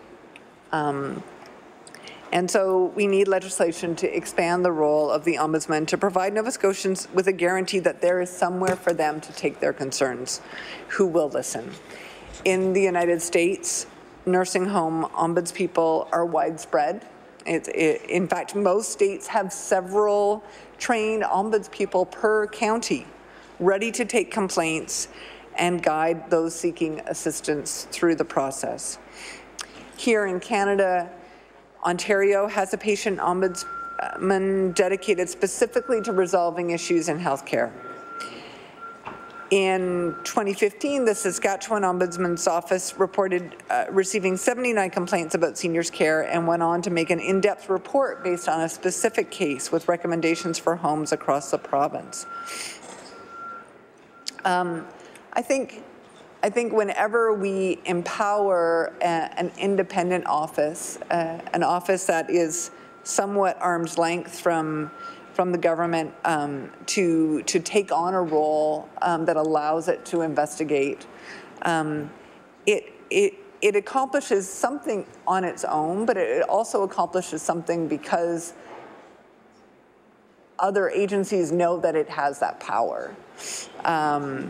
And I look to the example of Northwood, for example, which is a nonprofit with a very active board, with many, many community volunteers, that was founded with a mission of serving seniors.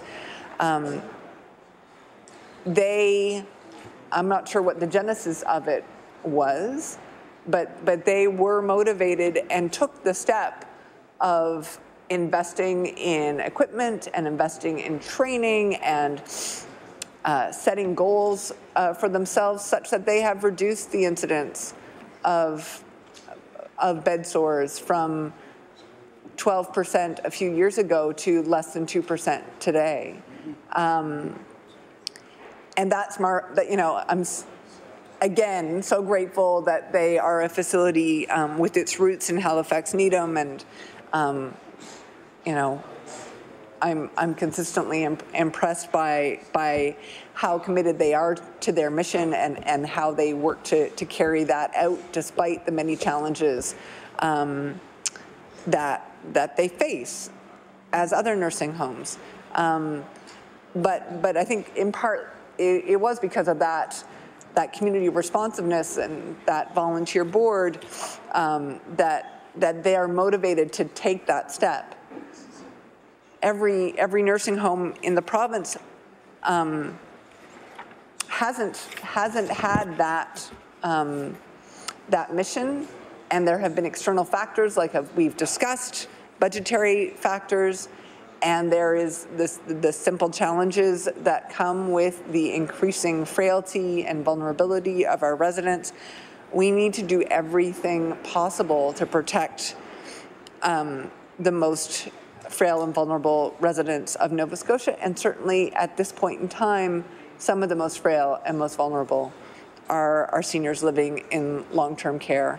And so while I hope and I pray truly that there would not be call for many investigations of such horrific cases as Chrissy Dunnington's, the fact is that when there is a need, there ought to be a place for a family to turn. And the simple fact that there is a place for a family to turn would hopefully mean that there would be fewer cases where it would be necessary. So for that reason, I really hope that that government members will consider this bill, and perhaps we can see a version of it move forward. If not our bill during this session, perhaps another version in another session, because it's our job. It's our job to do the best that we can, and I think this would be a tool that would enable the government of Nova Scotia to do a better job by its citizens. Thank you very much, Madam Speaker. I recognize the member for Chester St. Margaret's. Thank you, Madam Speaker, and it's my pleasure to rise to speak to Bill number 25, an act to amend the Ombudsman Act. And we've certainly heard speaker after speaker in this House this afternoon speak to the importance of looking after our seniors and those in care of the government, and that's why this government is going to take action. Madam Speaker, under the Ombudsman Act, the Ombudsman is established as an independent officer of the House of Assembly with all the powers, privileges and immunities of a commissioner appointed under the Public Inquiries Act. The primary mandate of the office is to investigate complaints arising from the administration of provincial or municipal laws. The Office of the Ombudsman may also initiate investigations of administrative activities, practices, or matters referred to it by a committee of the House of Assembly. In recent years, Madam Speaker, the mandate has expanded to include a proactive role in relation to the province's programs and services for youth, seniors, adult correctional facilities, as well as systematic and policy reviews. The Act allows members of the public and employees of specific government bodies to file allegations of wrongdoing. Madam Speaker, this office plays three key roles as an oversight agency. First, pursuant to the Ombudsman Act, or the Office of the Ombudsman, or as my colleague from Halifax Needham referred to, the Ombudsperson, helps in resolving complaints made by citizens about their public services, specifically the administration of law by provincial departments, municipal administrations, agencies, boards, and commissions who may be subject to a review by this office. Second, through effective relationship building and cooperation with public bodies such as Departments of Community Services, Justice, Health and Wellness, the Nova Scotia Health Authority, and the IWK, Ombudsman representatives provide dedicated services to children and youth, as well as seniors and adult inmates. The mandate for children, youth, and seniors is one of the broadest in the country, including those jurisdictions with a separate child or seniors advocate. Thirdly, in December 2011, the role and scope of the Ombudsman's responsibilities expanded with the proclamation of the Public Interest Disclosure of Wrongdoing Act. Pursuant to this Act, the Office of the Ombudsman receives and investigates disclosures of wrongdoing made by the public or provincial government employees. And this Act provides an avenue for whistleblowers, we might say, that previously did not exist. Mr. Speaker, if members of the public or employees of a specified government body feel that they have been treated unfairly by a provincial or municipal government body, or if they have a complaint about a Nova Scotia government service, the Nova Scotia Office of the Ombudsman may be able to help them. Madam Speaker, the mission of the Ombudsman is to promote the principles of fairness, integrity, and good governance. The core business of the office, under the Ombudsman Act, is the investigation and resolution of public complaints involving provincial and municipal government. Under the Public Interest Disclosure of Wrongdoing Act, the office investigates allegations of wrongdoing involving provincial government. Mr. Speaker, Madam Speaker, I'll highlight several services and processes in the Office of the Ombudsman. The Investigation and Complaint Services, where the Ombudsman representatives review and investigate concerns about services provided by provincial and municipal government organizations. This unit addresses departmental services, adult corrections, municipal services, and many other inquiries and complaints. The Youth and Senior Services. Ombudsman representatives review, investigate, and report on the concerns of children, youth, parents, guardians, and those working in government child and youth residential care services and custodial facilities. This unit also examines issues affecting senior citizens, particularly those who reside in provincially licensed long-term care facilities. They also promote dispute resolution processes and operate proactively to advise our services and identify and address issues or concerns before they escalate. There's the complaint resolution process, which is typically the first point of contact with the Ombudsman's assessment officer. This is the first step in a multi-tiered approach to effectively and efficiently resolve complaints or requests for information. Many complaints are resolved by assessment officers providing quick information and referrals. Issues that require further review are assigned to an Ombudsman representative and are processed as administrative reviews. Most administrative reviews result in resolution for the parties involved, while some may require more in-depth investigation and become formal investigations. Ombudsman representatives meet with youth in care and custody during regular scheduled site visits and provide face-to-face assistance to address issues or complaints as soon as possible. Ombudsman staff similarly conduct site visits at a number of government-regulated or licensed facilities across the province, such as long-term care facilities, adult correctional facilities, youth correctional centres, as well as a variety of other groups and organizations who may benefit from understanding the role and mandate of this office. Finally, Madam Speaker, correctional services. In Nova Scotia, as we know, there are 4 adult correctional facilities holding both sentenced inmates as well as those remanded to custody pending trial. These facilities are Central Nova Scotia Correctional Facility, Southwest Nova Scotia Correctional Facility, Northeast Nova Scotia Correctional Facility, and the Cape Breton Correctional Facility.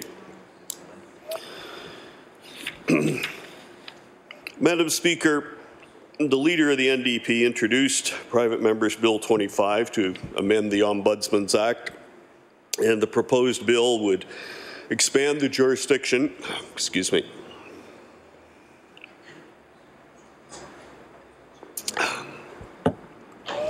The proposed bill would expand the jurisdiction of the Ombudsman to receive and investigate complaints regarding the administration of nursing homes and residential care facilities.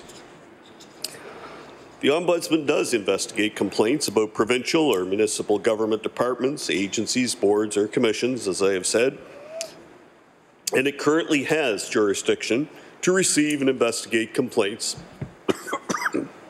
about the administration of nursing homes and residential care facilities.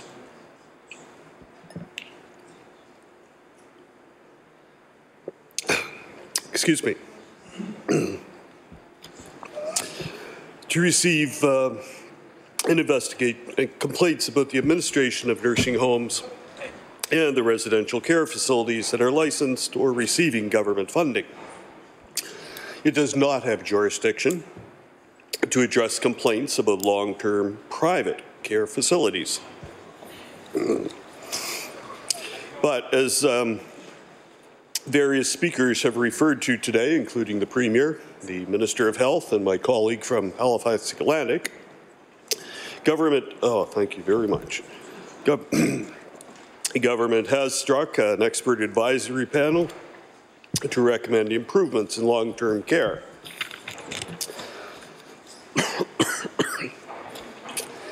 And this panel of experts will make recommendations on aspects of long-term care, and we're looking forward to receiving these, as mentioned, by the 30th of November.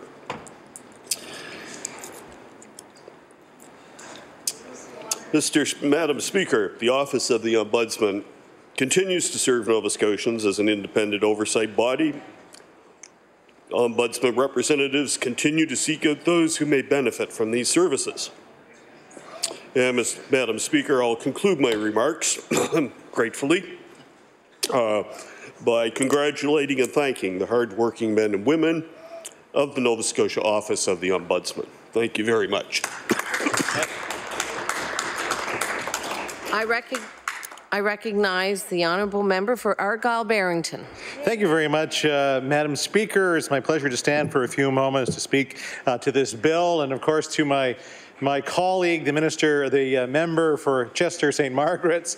It really is a pain when we can't get our words out. And I know he had a good thought on the Office of the Ombudsman, and I hope at some point he'll get the opportunity to get up and speak again. But a little bit of water, and I know the Minister of Internal Services was very gracious in getting him a coffee drop there too. So it's always one of those situations in this House of Assembly. Madam Speaker, it's my pleasure to stand for a few moments to talk about the Ombudsman Act. So in the comments earlier, these are all tied together. So in the comments on Bill 22, my colleague spoke of the need to ensure care and dignity in the delivery of long-term care. And I think I want to start first in thanking and underlining the great care that is being given by the long-term care facilities in my constituency, which is, of course, Bayside Homes in Barrington, and, of course, Nikhil Home for Special Care in Argyle. But also, we have a lot of seniors that end up in a little further away, Villa Saint-Joseph-du-Lac in Yarmouth. Hebron would be more appropriate. And Surf Lodge, we do unfortunately see people that travel as far away as Surf Lodge, which is in Lockport. And of course, many of our seniors end up in Shelburne. So that's a whole issue that I do want to discuss in a few moments.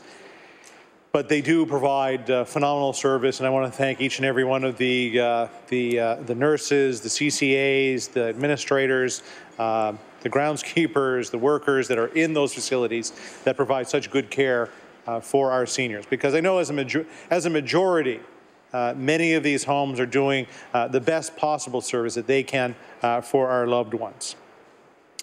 Now, not all of our residents, of course, are taken care of, I think, to the way we think they should be taken care of, whether a loved one or not. And these principles matter to residents of long-term care facilities. They impact everything from daily meals to medical checkups to whether or not a resident has had a good night's sleep. But I want to take a moment to consider what a concerned family member or friend is to do when they suspect the care and dignity afforded to a loved one is lacking. It's not always clear to Nova Scotians where they should turn when they suspect services are not being delivered to their standard, to the standard that we all deserve.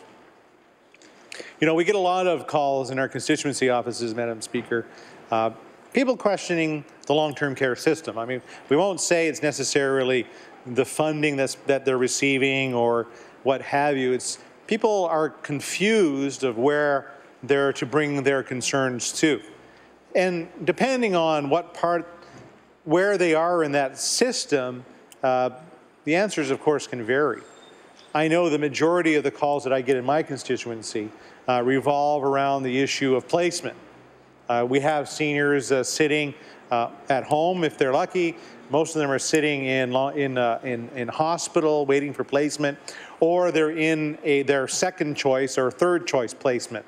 So they're not necessarily near loved ones or friends, so that they can have that quality of life of being able to chat and find out what's going on at home. So of course, we're getting a lot of those phone calls, visits from those loved ones who are always concerned about the placement of their loved ones. And I can tell you, the information that we receive as MLAs is pretty lax as well. We don't get a whole lot of information when it comes to the placement of a loved one. All we can do, I think, is we're able to advocate on their behalf, trying to push files forward. I do want to thank the Minister of Health staff because we do bother them on a regular basis about placement. It's still a challenge. It's still a challenge, even on that very basic component of placement in long-term care. So where are people to go when there's a problem in long-term care? Should they call the Department of Health and Wellness if they suspect their loved ones, their fathers, their moms, medical needs were ignored or dismissed in a care facility? Or should they attempt to get in touch with the health authority instead? You know, Madam Speaker, many times in our questioning here in the House of Assembly, the Minister of Health does slosh it off to the health authority that you should actually call there. So in this particular case, when care isn't being received, where should we go? Can their MLA help if it's clear that a grandparent is being fed on less than $5 a day, leaving off a diet of mostly canned or powdered food? Because we hear those things many times, especially from many of the smaller facilities that really have difficulty in finding ways to make those ends meet because of the cut in budgets. Madam Speaker, for concerned family members and seniors themselves, the Office of the Ombudsman is the first step in registering a complaint about government service delivery. I guess when we're exhausted with the answers, when we can't find the answers that we need, which in some cases are simple solutions, they're simple ideas, we just need to make sure there's the flow of information to those loved ones, that when they call the 1-800 number, that there actually is a phone call back. Then many of the issues can be solved. But when they can't, they have to call the Ombudsman office. It's effective in part because it's independent, as my colleague from Chester St. Margaret's was saying. It's independent from government. It's less likely to get mired in the bureaucracy and protection of interests that can occur when lodging a complaint with a department. You know, Madam Speaker, you know, a lot of times when we call in, you know, we just want some basic information, but you can understand that the department is concerned about the protection of information, the flow of that information.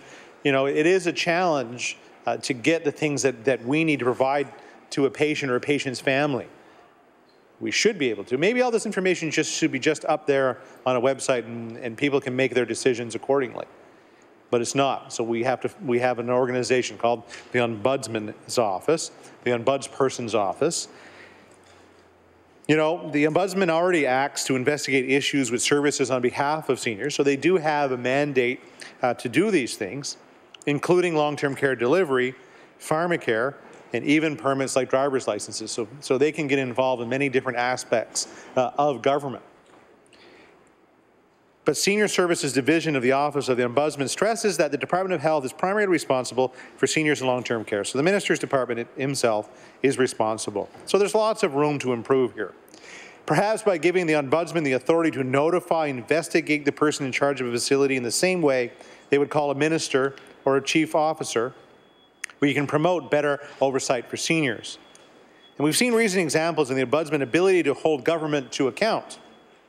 In the case of Laurie Kendall Porter Jr., staff at the Department of Health resisted a complaint that was made to the Office of the Ombudsman.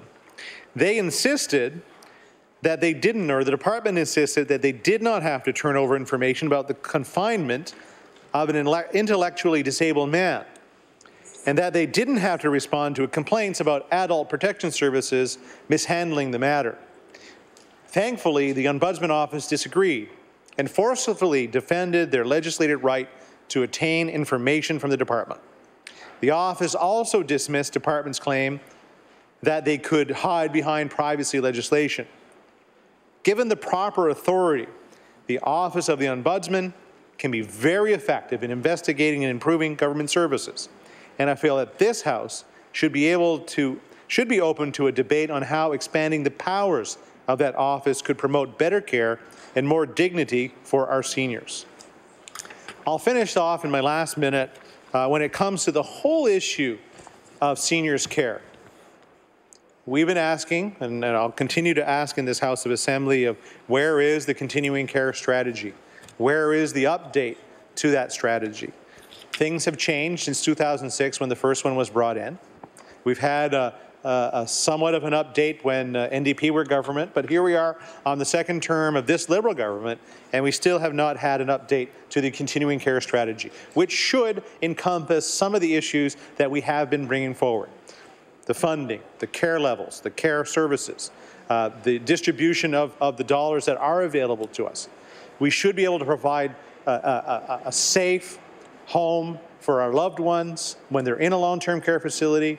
And I know I will continue to visit my friends and my friends' family in continuing care or long-term care facilities to ensure that they have the care that they so well deserve in our system. And with that, I take my opportunity to sit down and enjoy the rest of the debate. I recognize the honourable member for Truro, Bible Hill, Millbrook, Salmon River.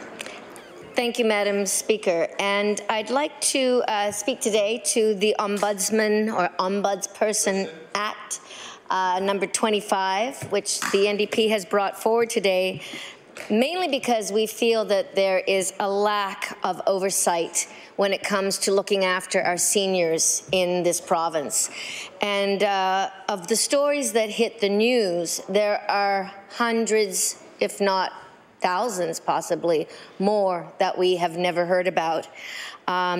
As MLAs, though, we do get to hear a lot of stories from not only our constituents but also from friends who are going through dealing with the system with their loved ones. And as somebody who has parents who are now older, my dad's just turned 86 and my mother is 80, I'm very concerned about what lies ahead. So the Ombudsman or Ombudsperson Act expands the jurisdiction of the Ombudsperson to receive and investigate complaints regarding the administration of nursing homes and residential care facilities. So what does a person currently do if they have a complaint or concern? They might start at the nursing home, bringing their problem to a staff member or even to a family council. They might write to the administrator to request some changes in their loved one's care plan, or to register concerns that care is not being done appropriately. But unfortunately, problems can't always be solved at the level of the nursing home, especially if those problems have to do with things like understaffing and food quality. And we've heard a lot from workers in these institutions who tell us that there is a lack of staffing and that is why there are so many problems today. Not to mention the cuts, the financial budget cuts to seniors' homes, which I think is just shameful. So a family member might take their complaint to the Department of Health and Wellness for resolution. However, unfortunately, many families have told us that their complaints seem to just disappear into a void, a black hole at the department. Individuals and families have horrifying stories of calls going unanswered, pages and pages of letters not being responded to, of responses being received months, even years later. They have binders full of documentation and evidence of their struggle to get justice for their loved ones, and too often there is no resolution for that struggle. So surely we can all imagine what that feels like, trying to advocate for a better care for our loved ones and for the people who, and the people who run the system just don't seem to be listening or possibly even caring. So if you can't afford a lawyer, you've got nowhere to go. That feeling of abandonment, of helplessness, of hopelessness is crushing, Madam Speaker. Imagine not being able to secure the kind of care that you know your mother or father deserves. Family members who are older are vulnerable, and we're trying to make sure that they get the care that they deserve. But what happens if you're just hitting a wall? Where do you have to turn? Well, now imagine doing things differently. Imagine that we had an ombudsperson with jurisdiction over nursing homes and other long-term care facilities, somebody that you can go to with your issues and you know that they're going to be dealt with. The concept of an ombudsperson first originated in Sweden more than 2 centuries ago. Now, I have always said many times on the floor of this House that after living and working in Sweden for a year, I realize that they are so far ahead of us here in the West. In so many ways, they are light years ahead of us. Maybe that's because they have a social democratic government which actually cares about people. They put people first ahead of everything, and they believe in looking after the whole person from birth to death.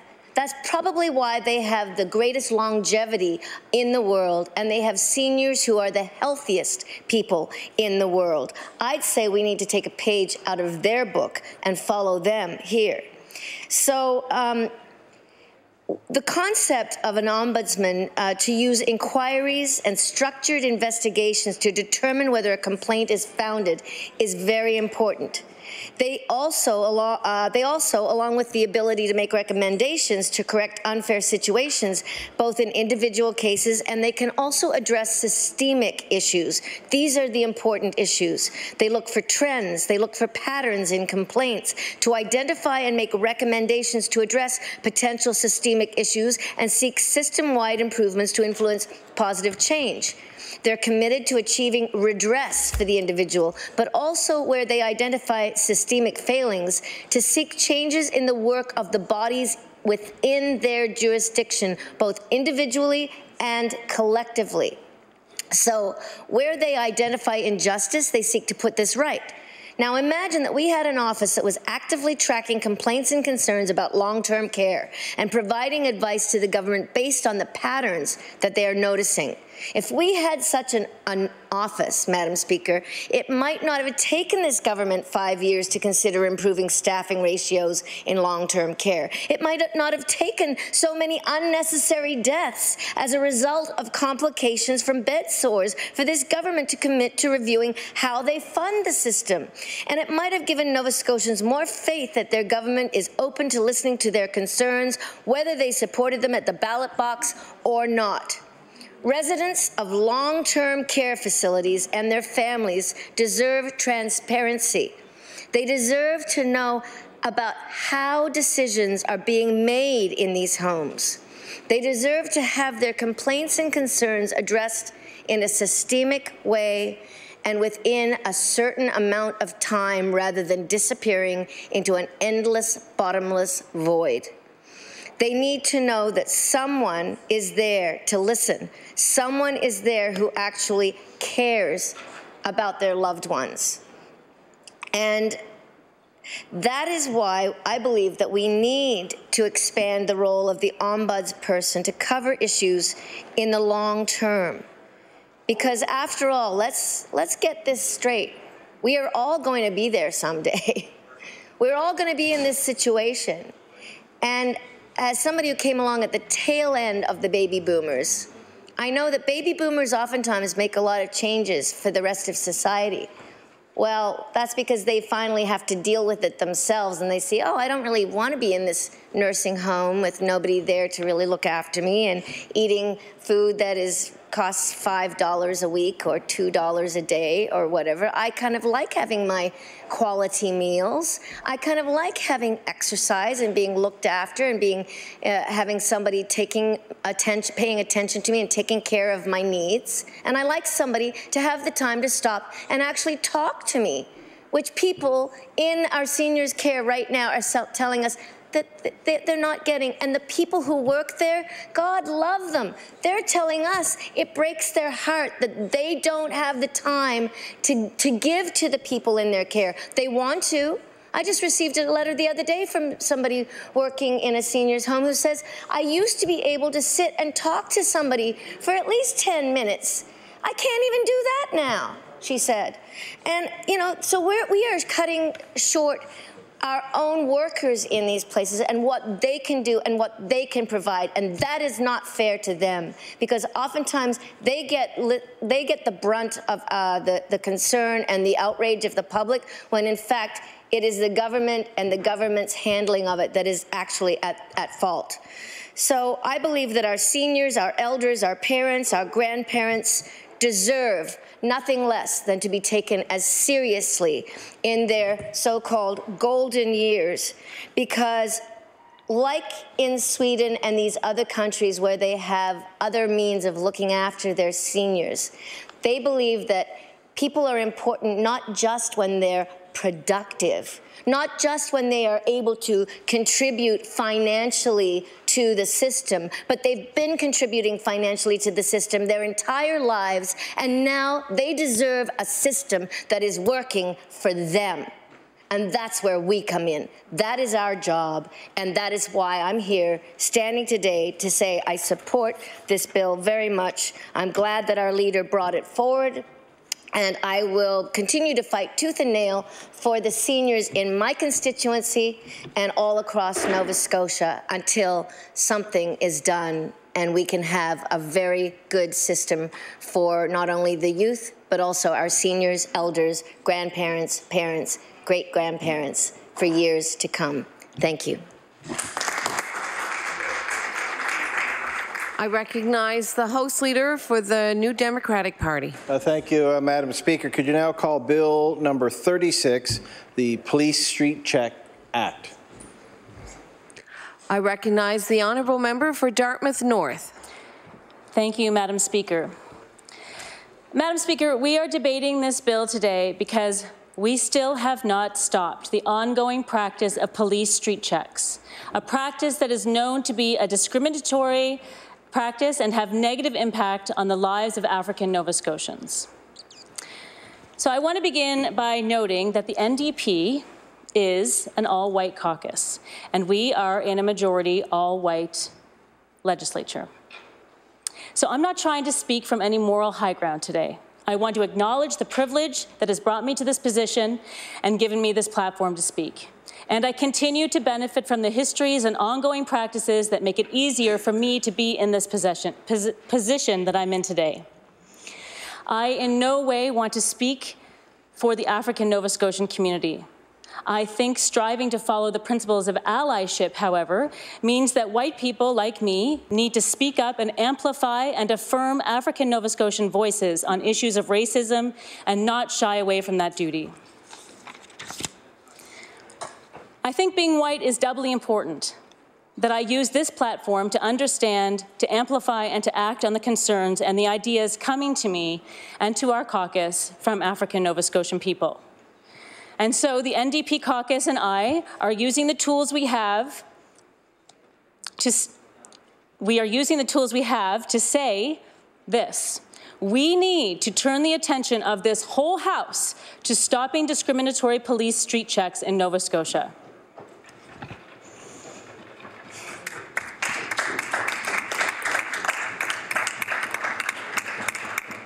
I'm going to talk about how we have known the discriminatory impacts of street checks in Nova Scotia for a long time, and we have done nothing about it. Consecutive governments have delayed taking action or ignored this issue, and that includes the NDP government. So I am calling that out, not to try to call out this government or anyone in this House in particular, but to call us all out. Because we all bear responsibility, and I want to challenge us to do better and to act now. I think we can recognize that inaction in the past does not need to justify inaction in the present. And so we are debating this bill today because we still have not stopped discriminatory practice of police checks that negatively affect, we know, African Nova Scotians more than anyone else in this province. It has been 15 years since Kirk Johnson won his human rights case resulting from a street check. It's been over a decade since Halifax police began collecting statistics that showed that Black Nova Scotians are 3 times more likely to be street checked. It's been over a year and a half since the CBC broke the story on that statistic, and before that, and since, many African Nova Scotians have been calling for an immediate end to street checks. When the United Nations Working Group of Experts on People of African Descent toured Canada and stopped in Halifax, it recommended ending carding and street checks. We do not have any excuse for why police street checks are continuing when we have known that their harmful impact for so long. And we also know that they do nothing to help prevent crimes in our community.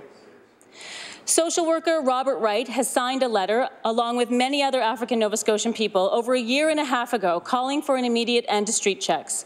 He said that every time an African Nova Scotian is stopped and questioned when they have done absolutely nothing illegal, it is a reminder to a black citizen that their full citizenship is not yet accepted in this society. The petition, circulated by the Working While Black organization, says that the discriminatory impact of street checks on black Nova Scotians, quote, causes psychological drama, perpetuates negative correlations between criminality and race, decreases trust in the judicial system, and disempowers black communities to live safely and free of racism. Every day that we let street checks continue, we perpetuate these harmful impacts. I appreciate that study and consultation can make sure that we have solutions that are specific to Nova Scotia. But there is no reason something that is known to be harmful and discriminatory to Nova Scotians should continue while that study continues. I appreciate that Scott Wortley's study is being thorough and thoughtful, but we know that the report will be finished now at the earliest in January, and I wonder how long it will take the government to act on that report. Many community members have expressed to me that they are experiencing consultation fatigue. They are asked again and again to take time out of their lives to share the negative experiences of police checks that they have had over and over again. And they do this without seeing any results. A year ago, journalist Julia Simone Ruckers wrote about this. She wrote, quote, over and over, racialized communities are asked to chronicle the dehumanizing violence they live every day. Over and over again, they oblige, but nothing changes. Why can't we hear them? I understand the intention of an online survey Mr. Wortley has recently released, but I am concerned that it is yet another demand on African Nova Scotian people to prove their trauma. 50 questions to describe a person's feeling of being targeted by police because of their color. I also don't see what security measures are in place to guard against the online survey being filled out disingenuously. Because I don't think we need to be asking African Nova Scotians to testify again and again, and that we should be listening and hearing them, and that we should listen and hear them the first time they speak, I want to repeat for the record again some of what we have already heard. Sylvia Paris, who is a past member of the Halifax board, she's a past board member of the Halifax Police Commission, and now she's the CEO of the Delmore Buddy Day Learning Institute. She called for an immediate moratorium on street checks. Lana McLean, a social worker, describes how her nephew was stopped by police biking down North Street on his way home from school. She talked about how early exposure to police street checks sets up a dynamic of mistrust and makes black Nova Scotians feel like they're criminals. Ishmael Beals reports that he is pulled over at least once a month. A community member named Tom, who preferred not to share his last name, talks about being harassed and followed by police when bringing home his groceries. He said, maybe it's the organic bananas that I buy. Marcus James, founder of 902 Man Up, helped develop recommendations for the police back in 2003 that still have not been implemented. He talks about being questioned by the police on repeated occasions when he's closing up the North End Library after community meetings. These are just a sampling of the many voices saying there is plenty of evidence that street checks need to end now. The last time I had an opportunity to speak about street checks in this House, I ended with the words of Sergeant Robin Atwell, a black police officer in Halifax. And I will end with them again today because they remain as true today as they were then. Sergeant Atwell says, "This practice is wrong, it's not effective, end it." Thank you.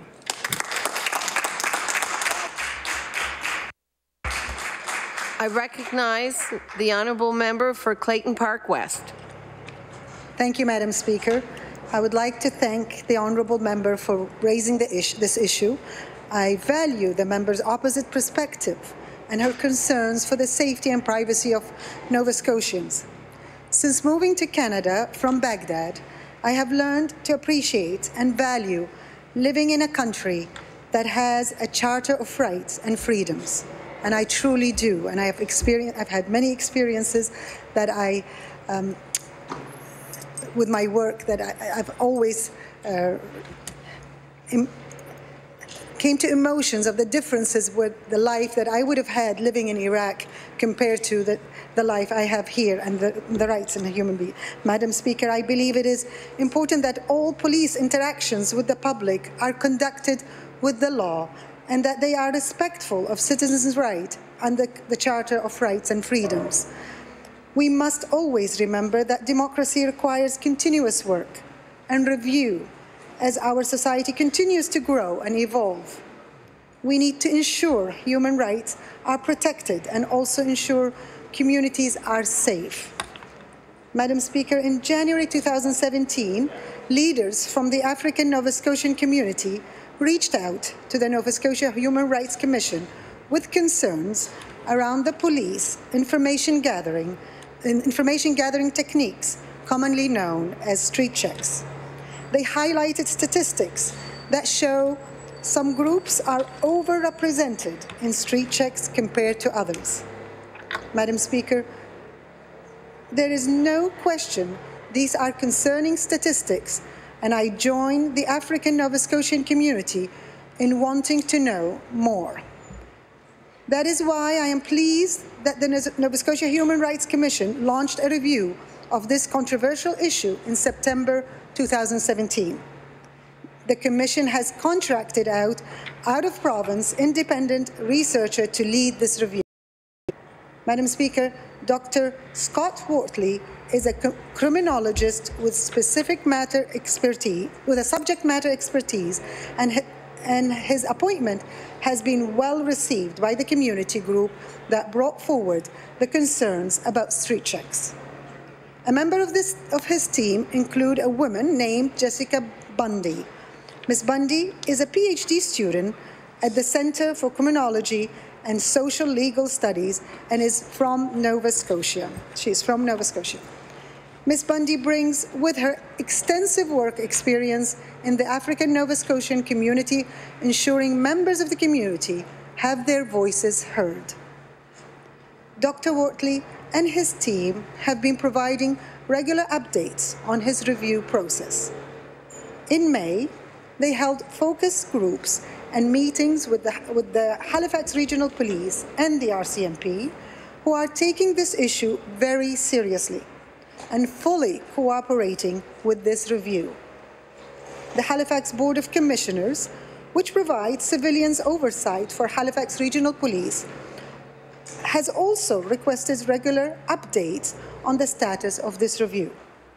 In July, Dr. Wortley and his team specifically focused on connecting with the younger population here in our province. They held focus groups that were specifically targeted towards youth, with groups meeting held in Uniacke Square, Mulgrave Park, East Preston, and North Preston.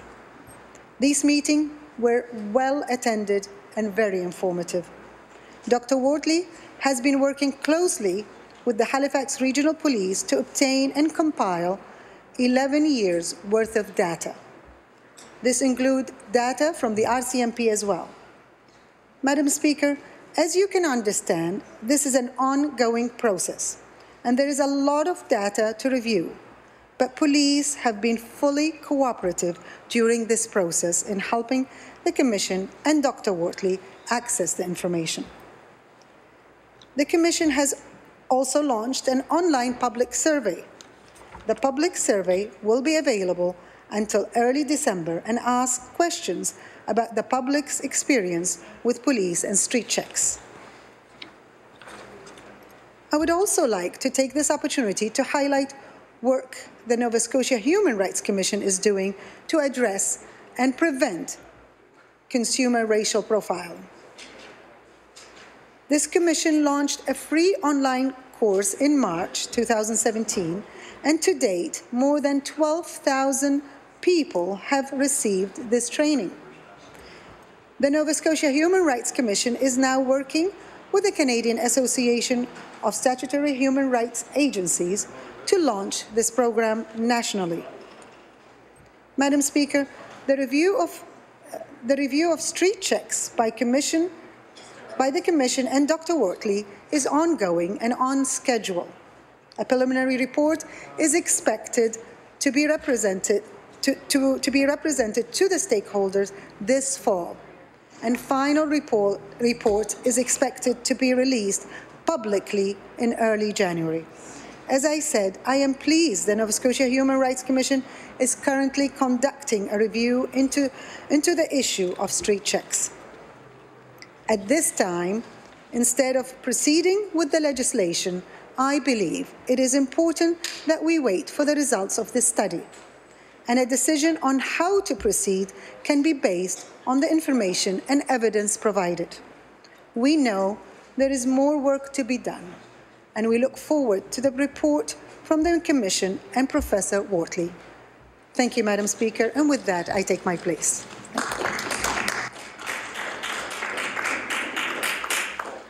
I recognize the honourable member for Pictou West.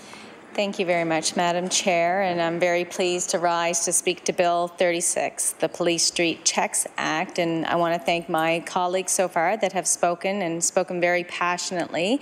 The practice of street checks was called into question, as we all know, in this chamber in 2017 after a CBC investigation revealed that Black people were 3 times as likely to be part of a street check than white people. So everyone in this chamber, just think for a moment what that would mean to you if you were Black. 3 times as likely. And that people actually who identified themselves of any other culture than being white was 1.9 times more likely to be stopped by police. When I heard this, I really, truly was astonished. It really piqued my interest, and I'm very happy to be able to say a few words with regards to this. The public debate, as we know, has been continuing, and at times it has been very heated and often polarized, but there is no question, Madam Speaker, in my mind that we need to have an honest, open, transparent conversation that needs to continue. It has to be on an ongoing basis as we evolve. There are 2 main points, though, I'd like to make. One is regarding trust.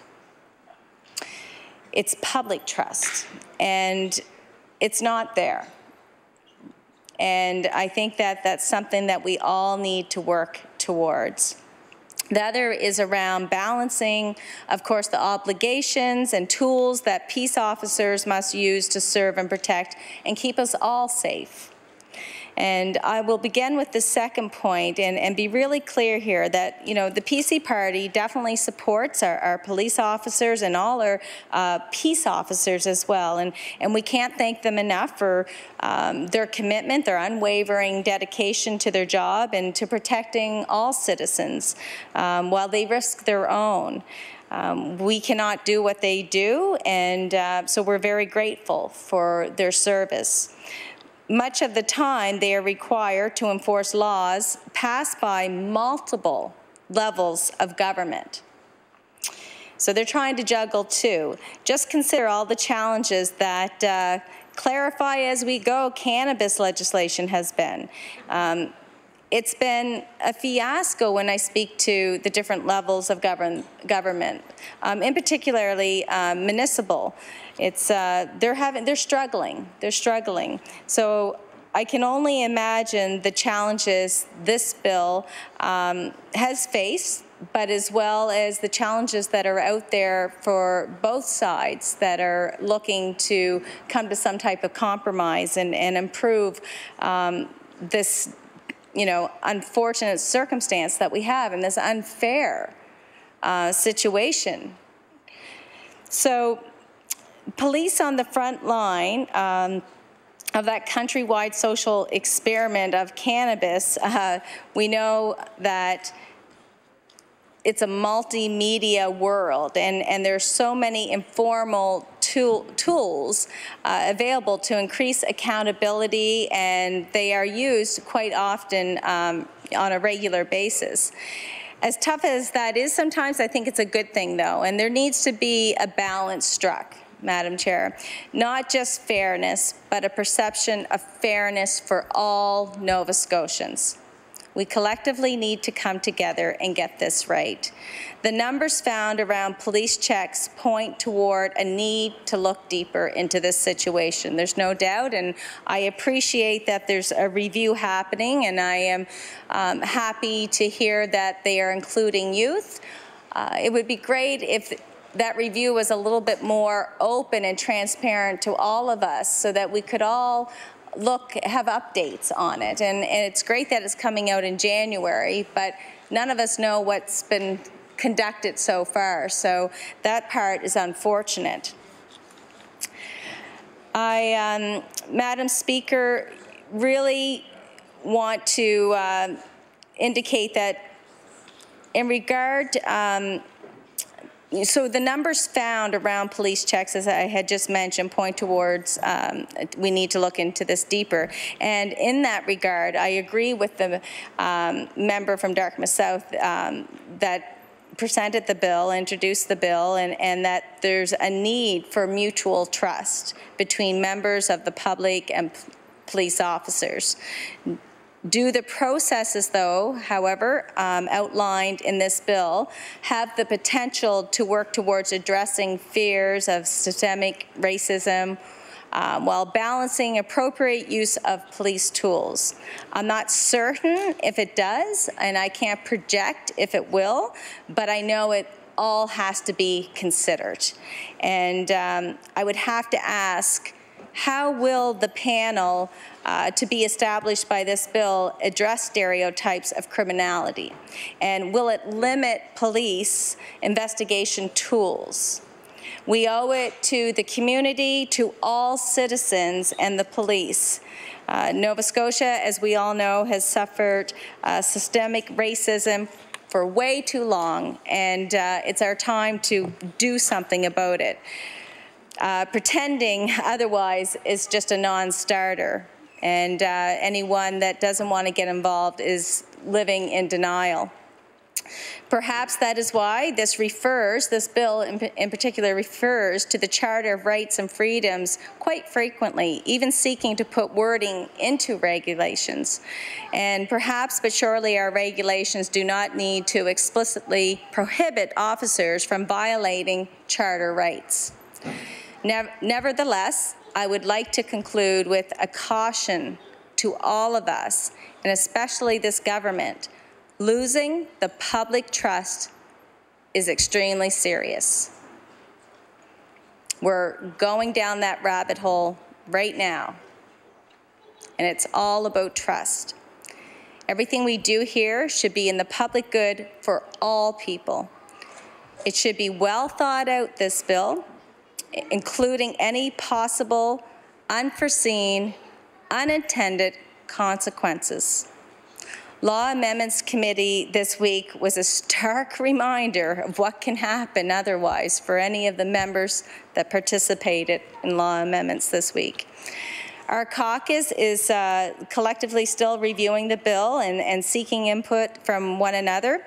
I think we have to think this bill through a little bit further and to confirm that it will serve the community and the police together.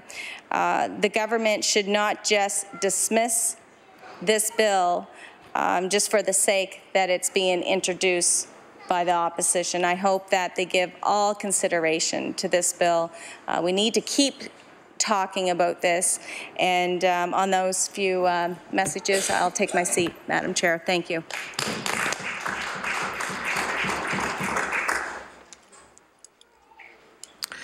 I recognize the honourable member for Dartmouth South. Thank you, Madam Speaker.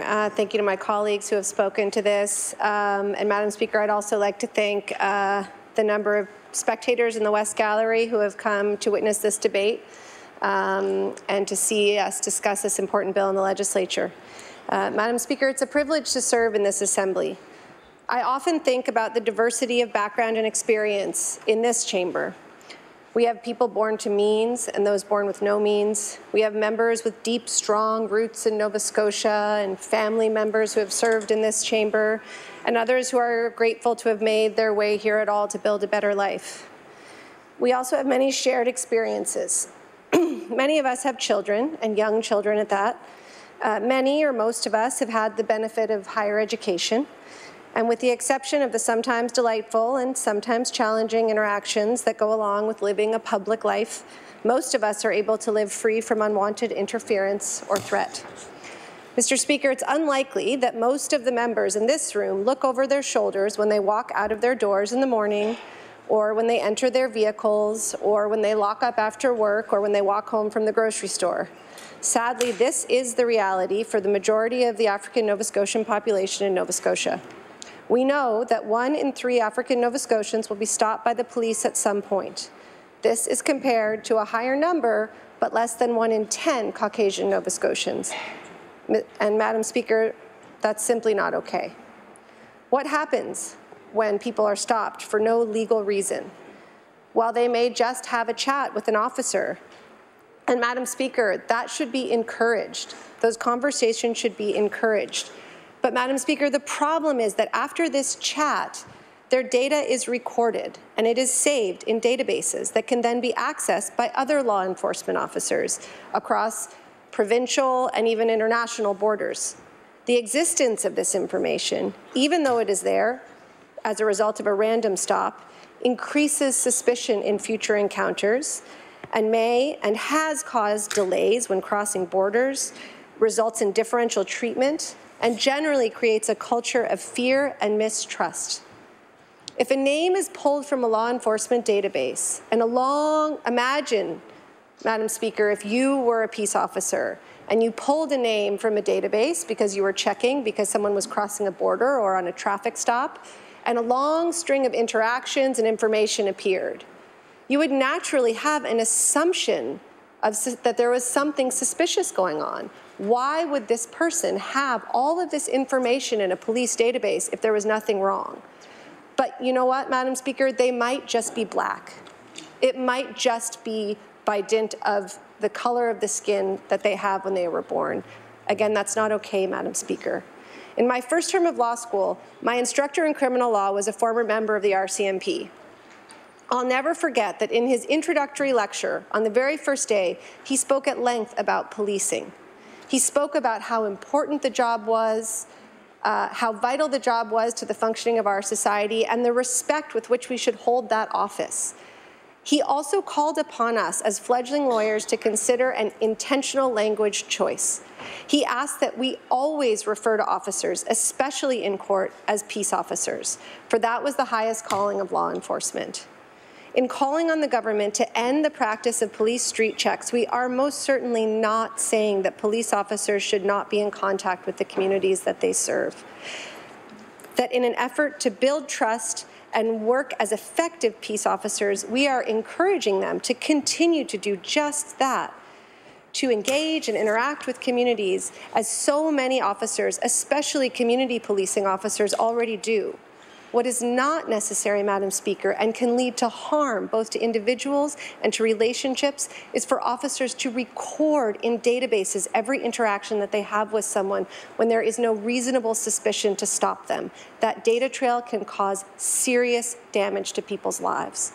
The bill we have put forward acknowledges that the Canadian Charter of Rights and Freedoms sets the standard for all interactions between government agencies and members of the public. It acknowledges that effective policing requires mutual trust between members of the public and peace officers. And our bill acknowledges the harmful negative impact that racial profiling has on just that public trust in our justice system. The bill we have put forward prohibits the collecting, releasing, or retaining of identifying information about an individual who has not been arrested or charged with an offence. The bill allows peace officers to interact with members of the public in the course of an investigation as long as that interaction is consensual. They can ask questions, they can engage with communities, they can canvass door to door, they can ask questions, but that Interaction must be consensual, and it must be perceived to be consensual. The bill also requires the government to appoint a panel that includes at least one representative of the African Nova Scotian community to consult with the public and make recommendations about rules to govern the collection, release, and retention of identifying information about individuals who have not been arrested or charged. The bill further calls for the destruction of all records of information collected through the process of street checks, unless the panel opts to preserve the records for research purposes. Madam Speaker, no person should be arbitrarily stopped. We recognize that. And clearly, given the data we have, these stops are not random or arbitrary. They are a product of systemic racism. Most of us assume that our interactions with law enforcement, short of detention or arrest, are consensual, but for racialized communities, this is often and even usually not the case. When a person is approached without any reasonable suspicion, they should feel free to leave the interaction, and they should be informed that they are free to do that. Because people do not feel this way, they do not trust law enforcement, and a vicious cycle continues that has already been going on for far too long. Police can and will be able to do their jobs with this legislation, and they will continue to do them well. If there is reasonable suspicion of a crime, there is no impediment, nor should there be, to the detention of a person by law enforcement. I have the utmost respect for all of the people working in law enforcement in this province. As my colleagues have mentioned, it is a challenging profession, and I believe it is and can even more be a noble one. My interactions with the community policing officers in Dartmouth have been fantastic. They know the kids, they understand the communities, and they do amazing work. In putting forward this bill and calling for a moratorium on street checks, we are not being critical of the individuals who are out there doing this work. We are not talking about bad apples. We are identifying a long-standing systemic problem that requires a systemic solution. The role of government is to establish that balance between personal freedom and shared interest in safe communities. We are the ones who determine what is for the public good, and we must act accordingly. African Nova Scotians are overrepresented on our correctional facilities, have lower health indicators, and generally have had significantly more barriers to full participation in public life. Here is a big barrier, Madam Speaker, and it is in our power to remove it. The debate over this issue in Ontario, where there is legislation, and here in Nova Scotia, has had many legal experts weigh in. They have argued that this practice does violate the Charter of Rights and Freedoms, the right to life, liberty, and security, the right to be secure against unreasonable search or seizure, the right not to be arbitrarily detained or imprisoned, the right on arrest or detention to be informed promptly of the reasons, and most importantly, the right to equal benefit and protection of the law. These are the standards we expect to be upheld in all interactions between all levels of government. Charter rights shouldn't need to wait for reports to come in to be protected, Madam Speaker. We want to be safe. We want law enforcement to have the tools they need to be the peace officers they were trained to be. We believe we can do this while respecting the freedom of all members of our communities, and that we must do it now. Thank you, Madam Speaker.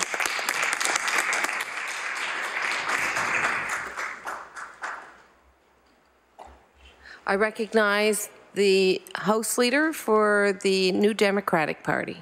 Thank you, Madam Speaker. That concludes opposition business for today. I'll turn it over to the Deputy Government House Leader for business for tomorrow. I recognize the Deputy House Leader for the Government.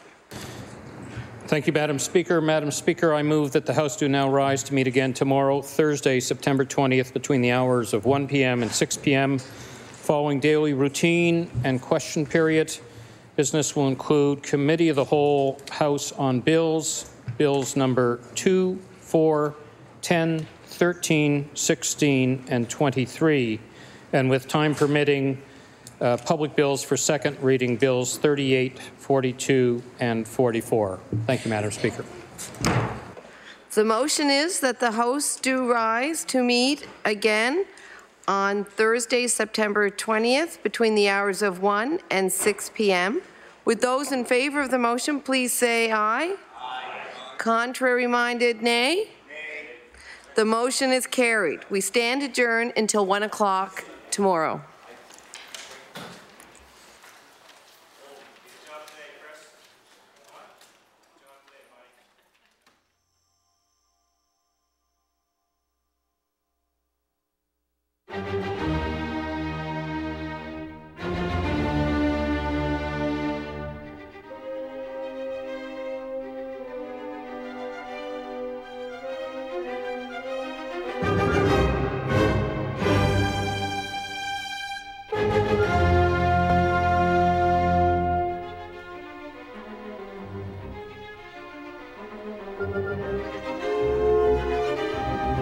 Thank you.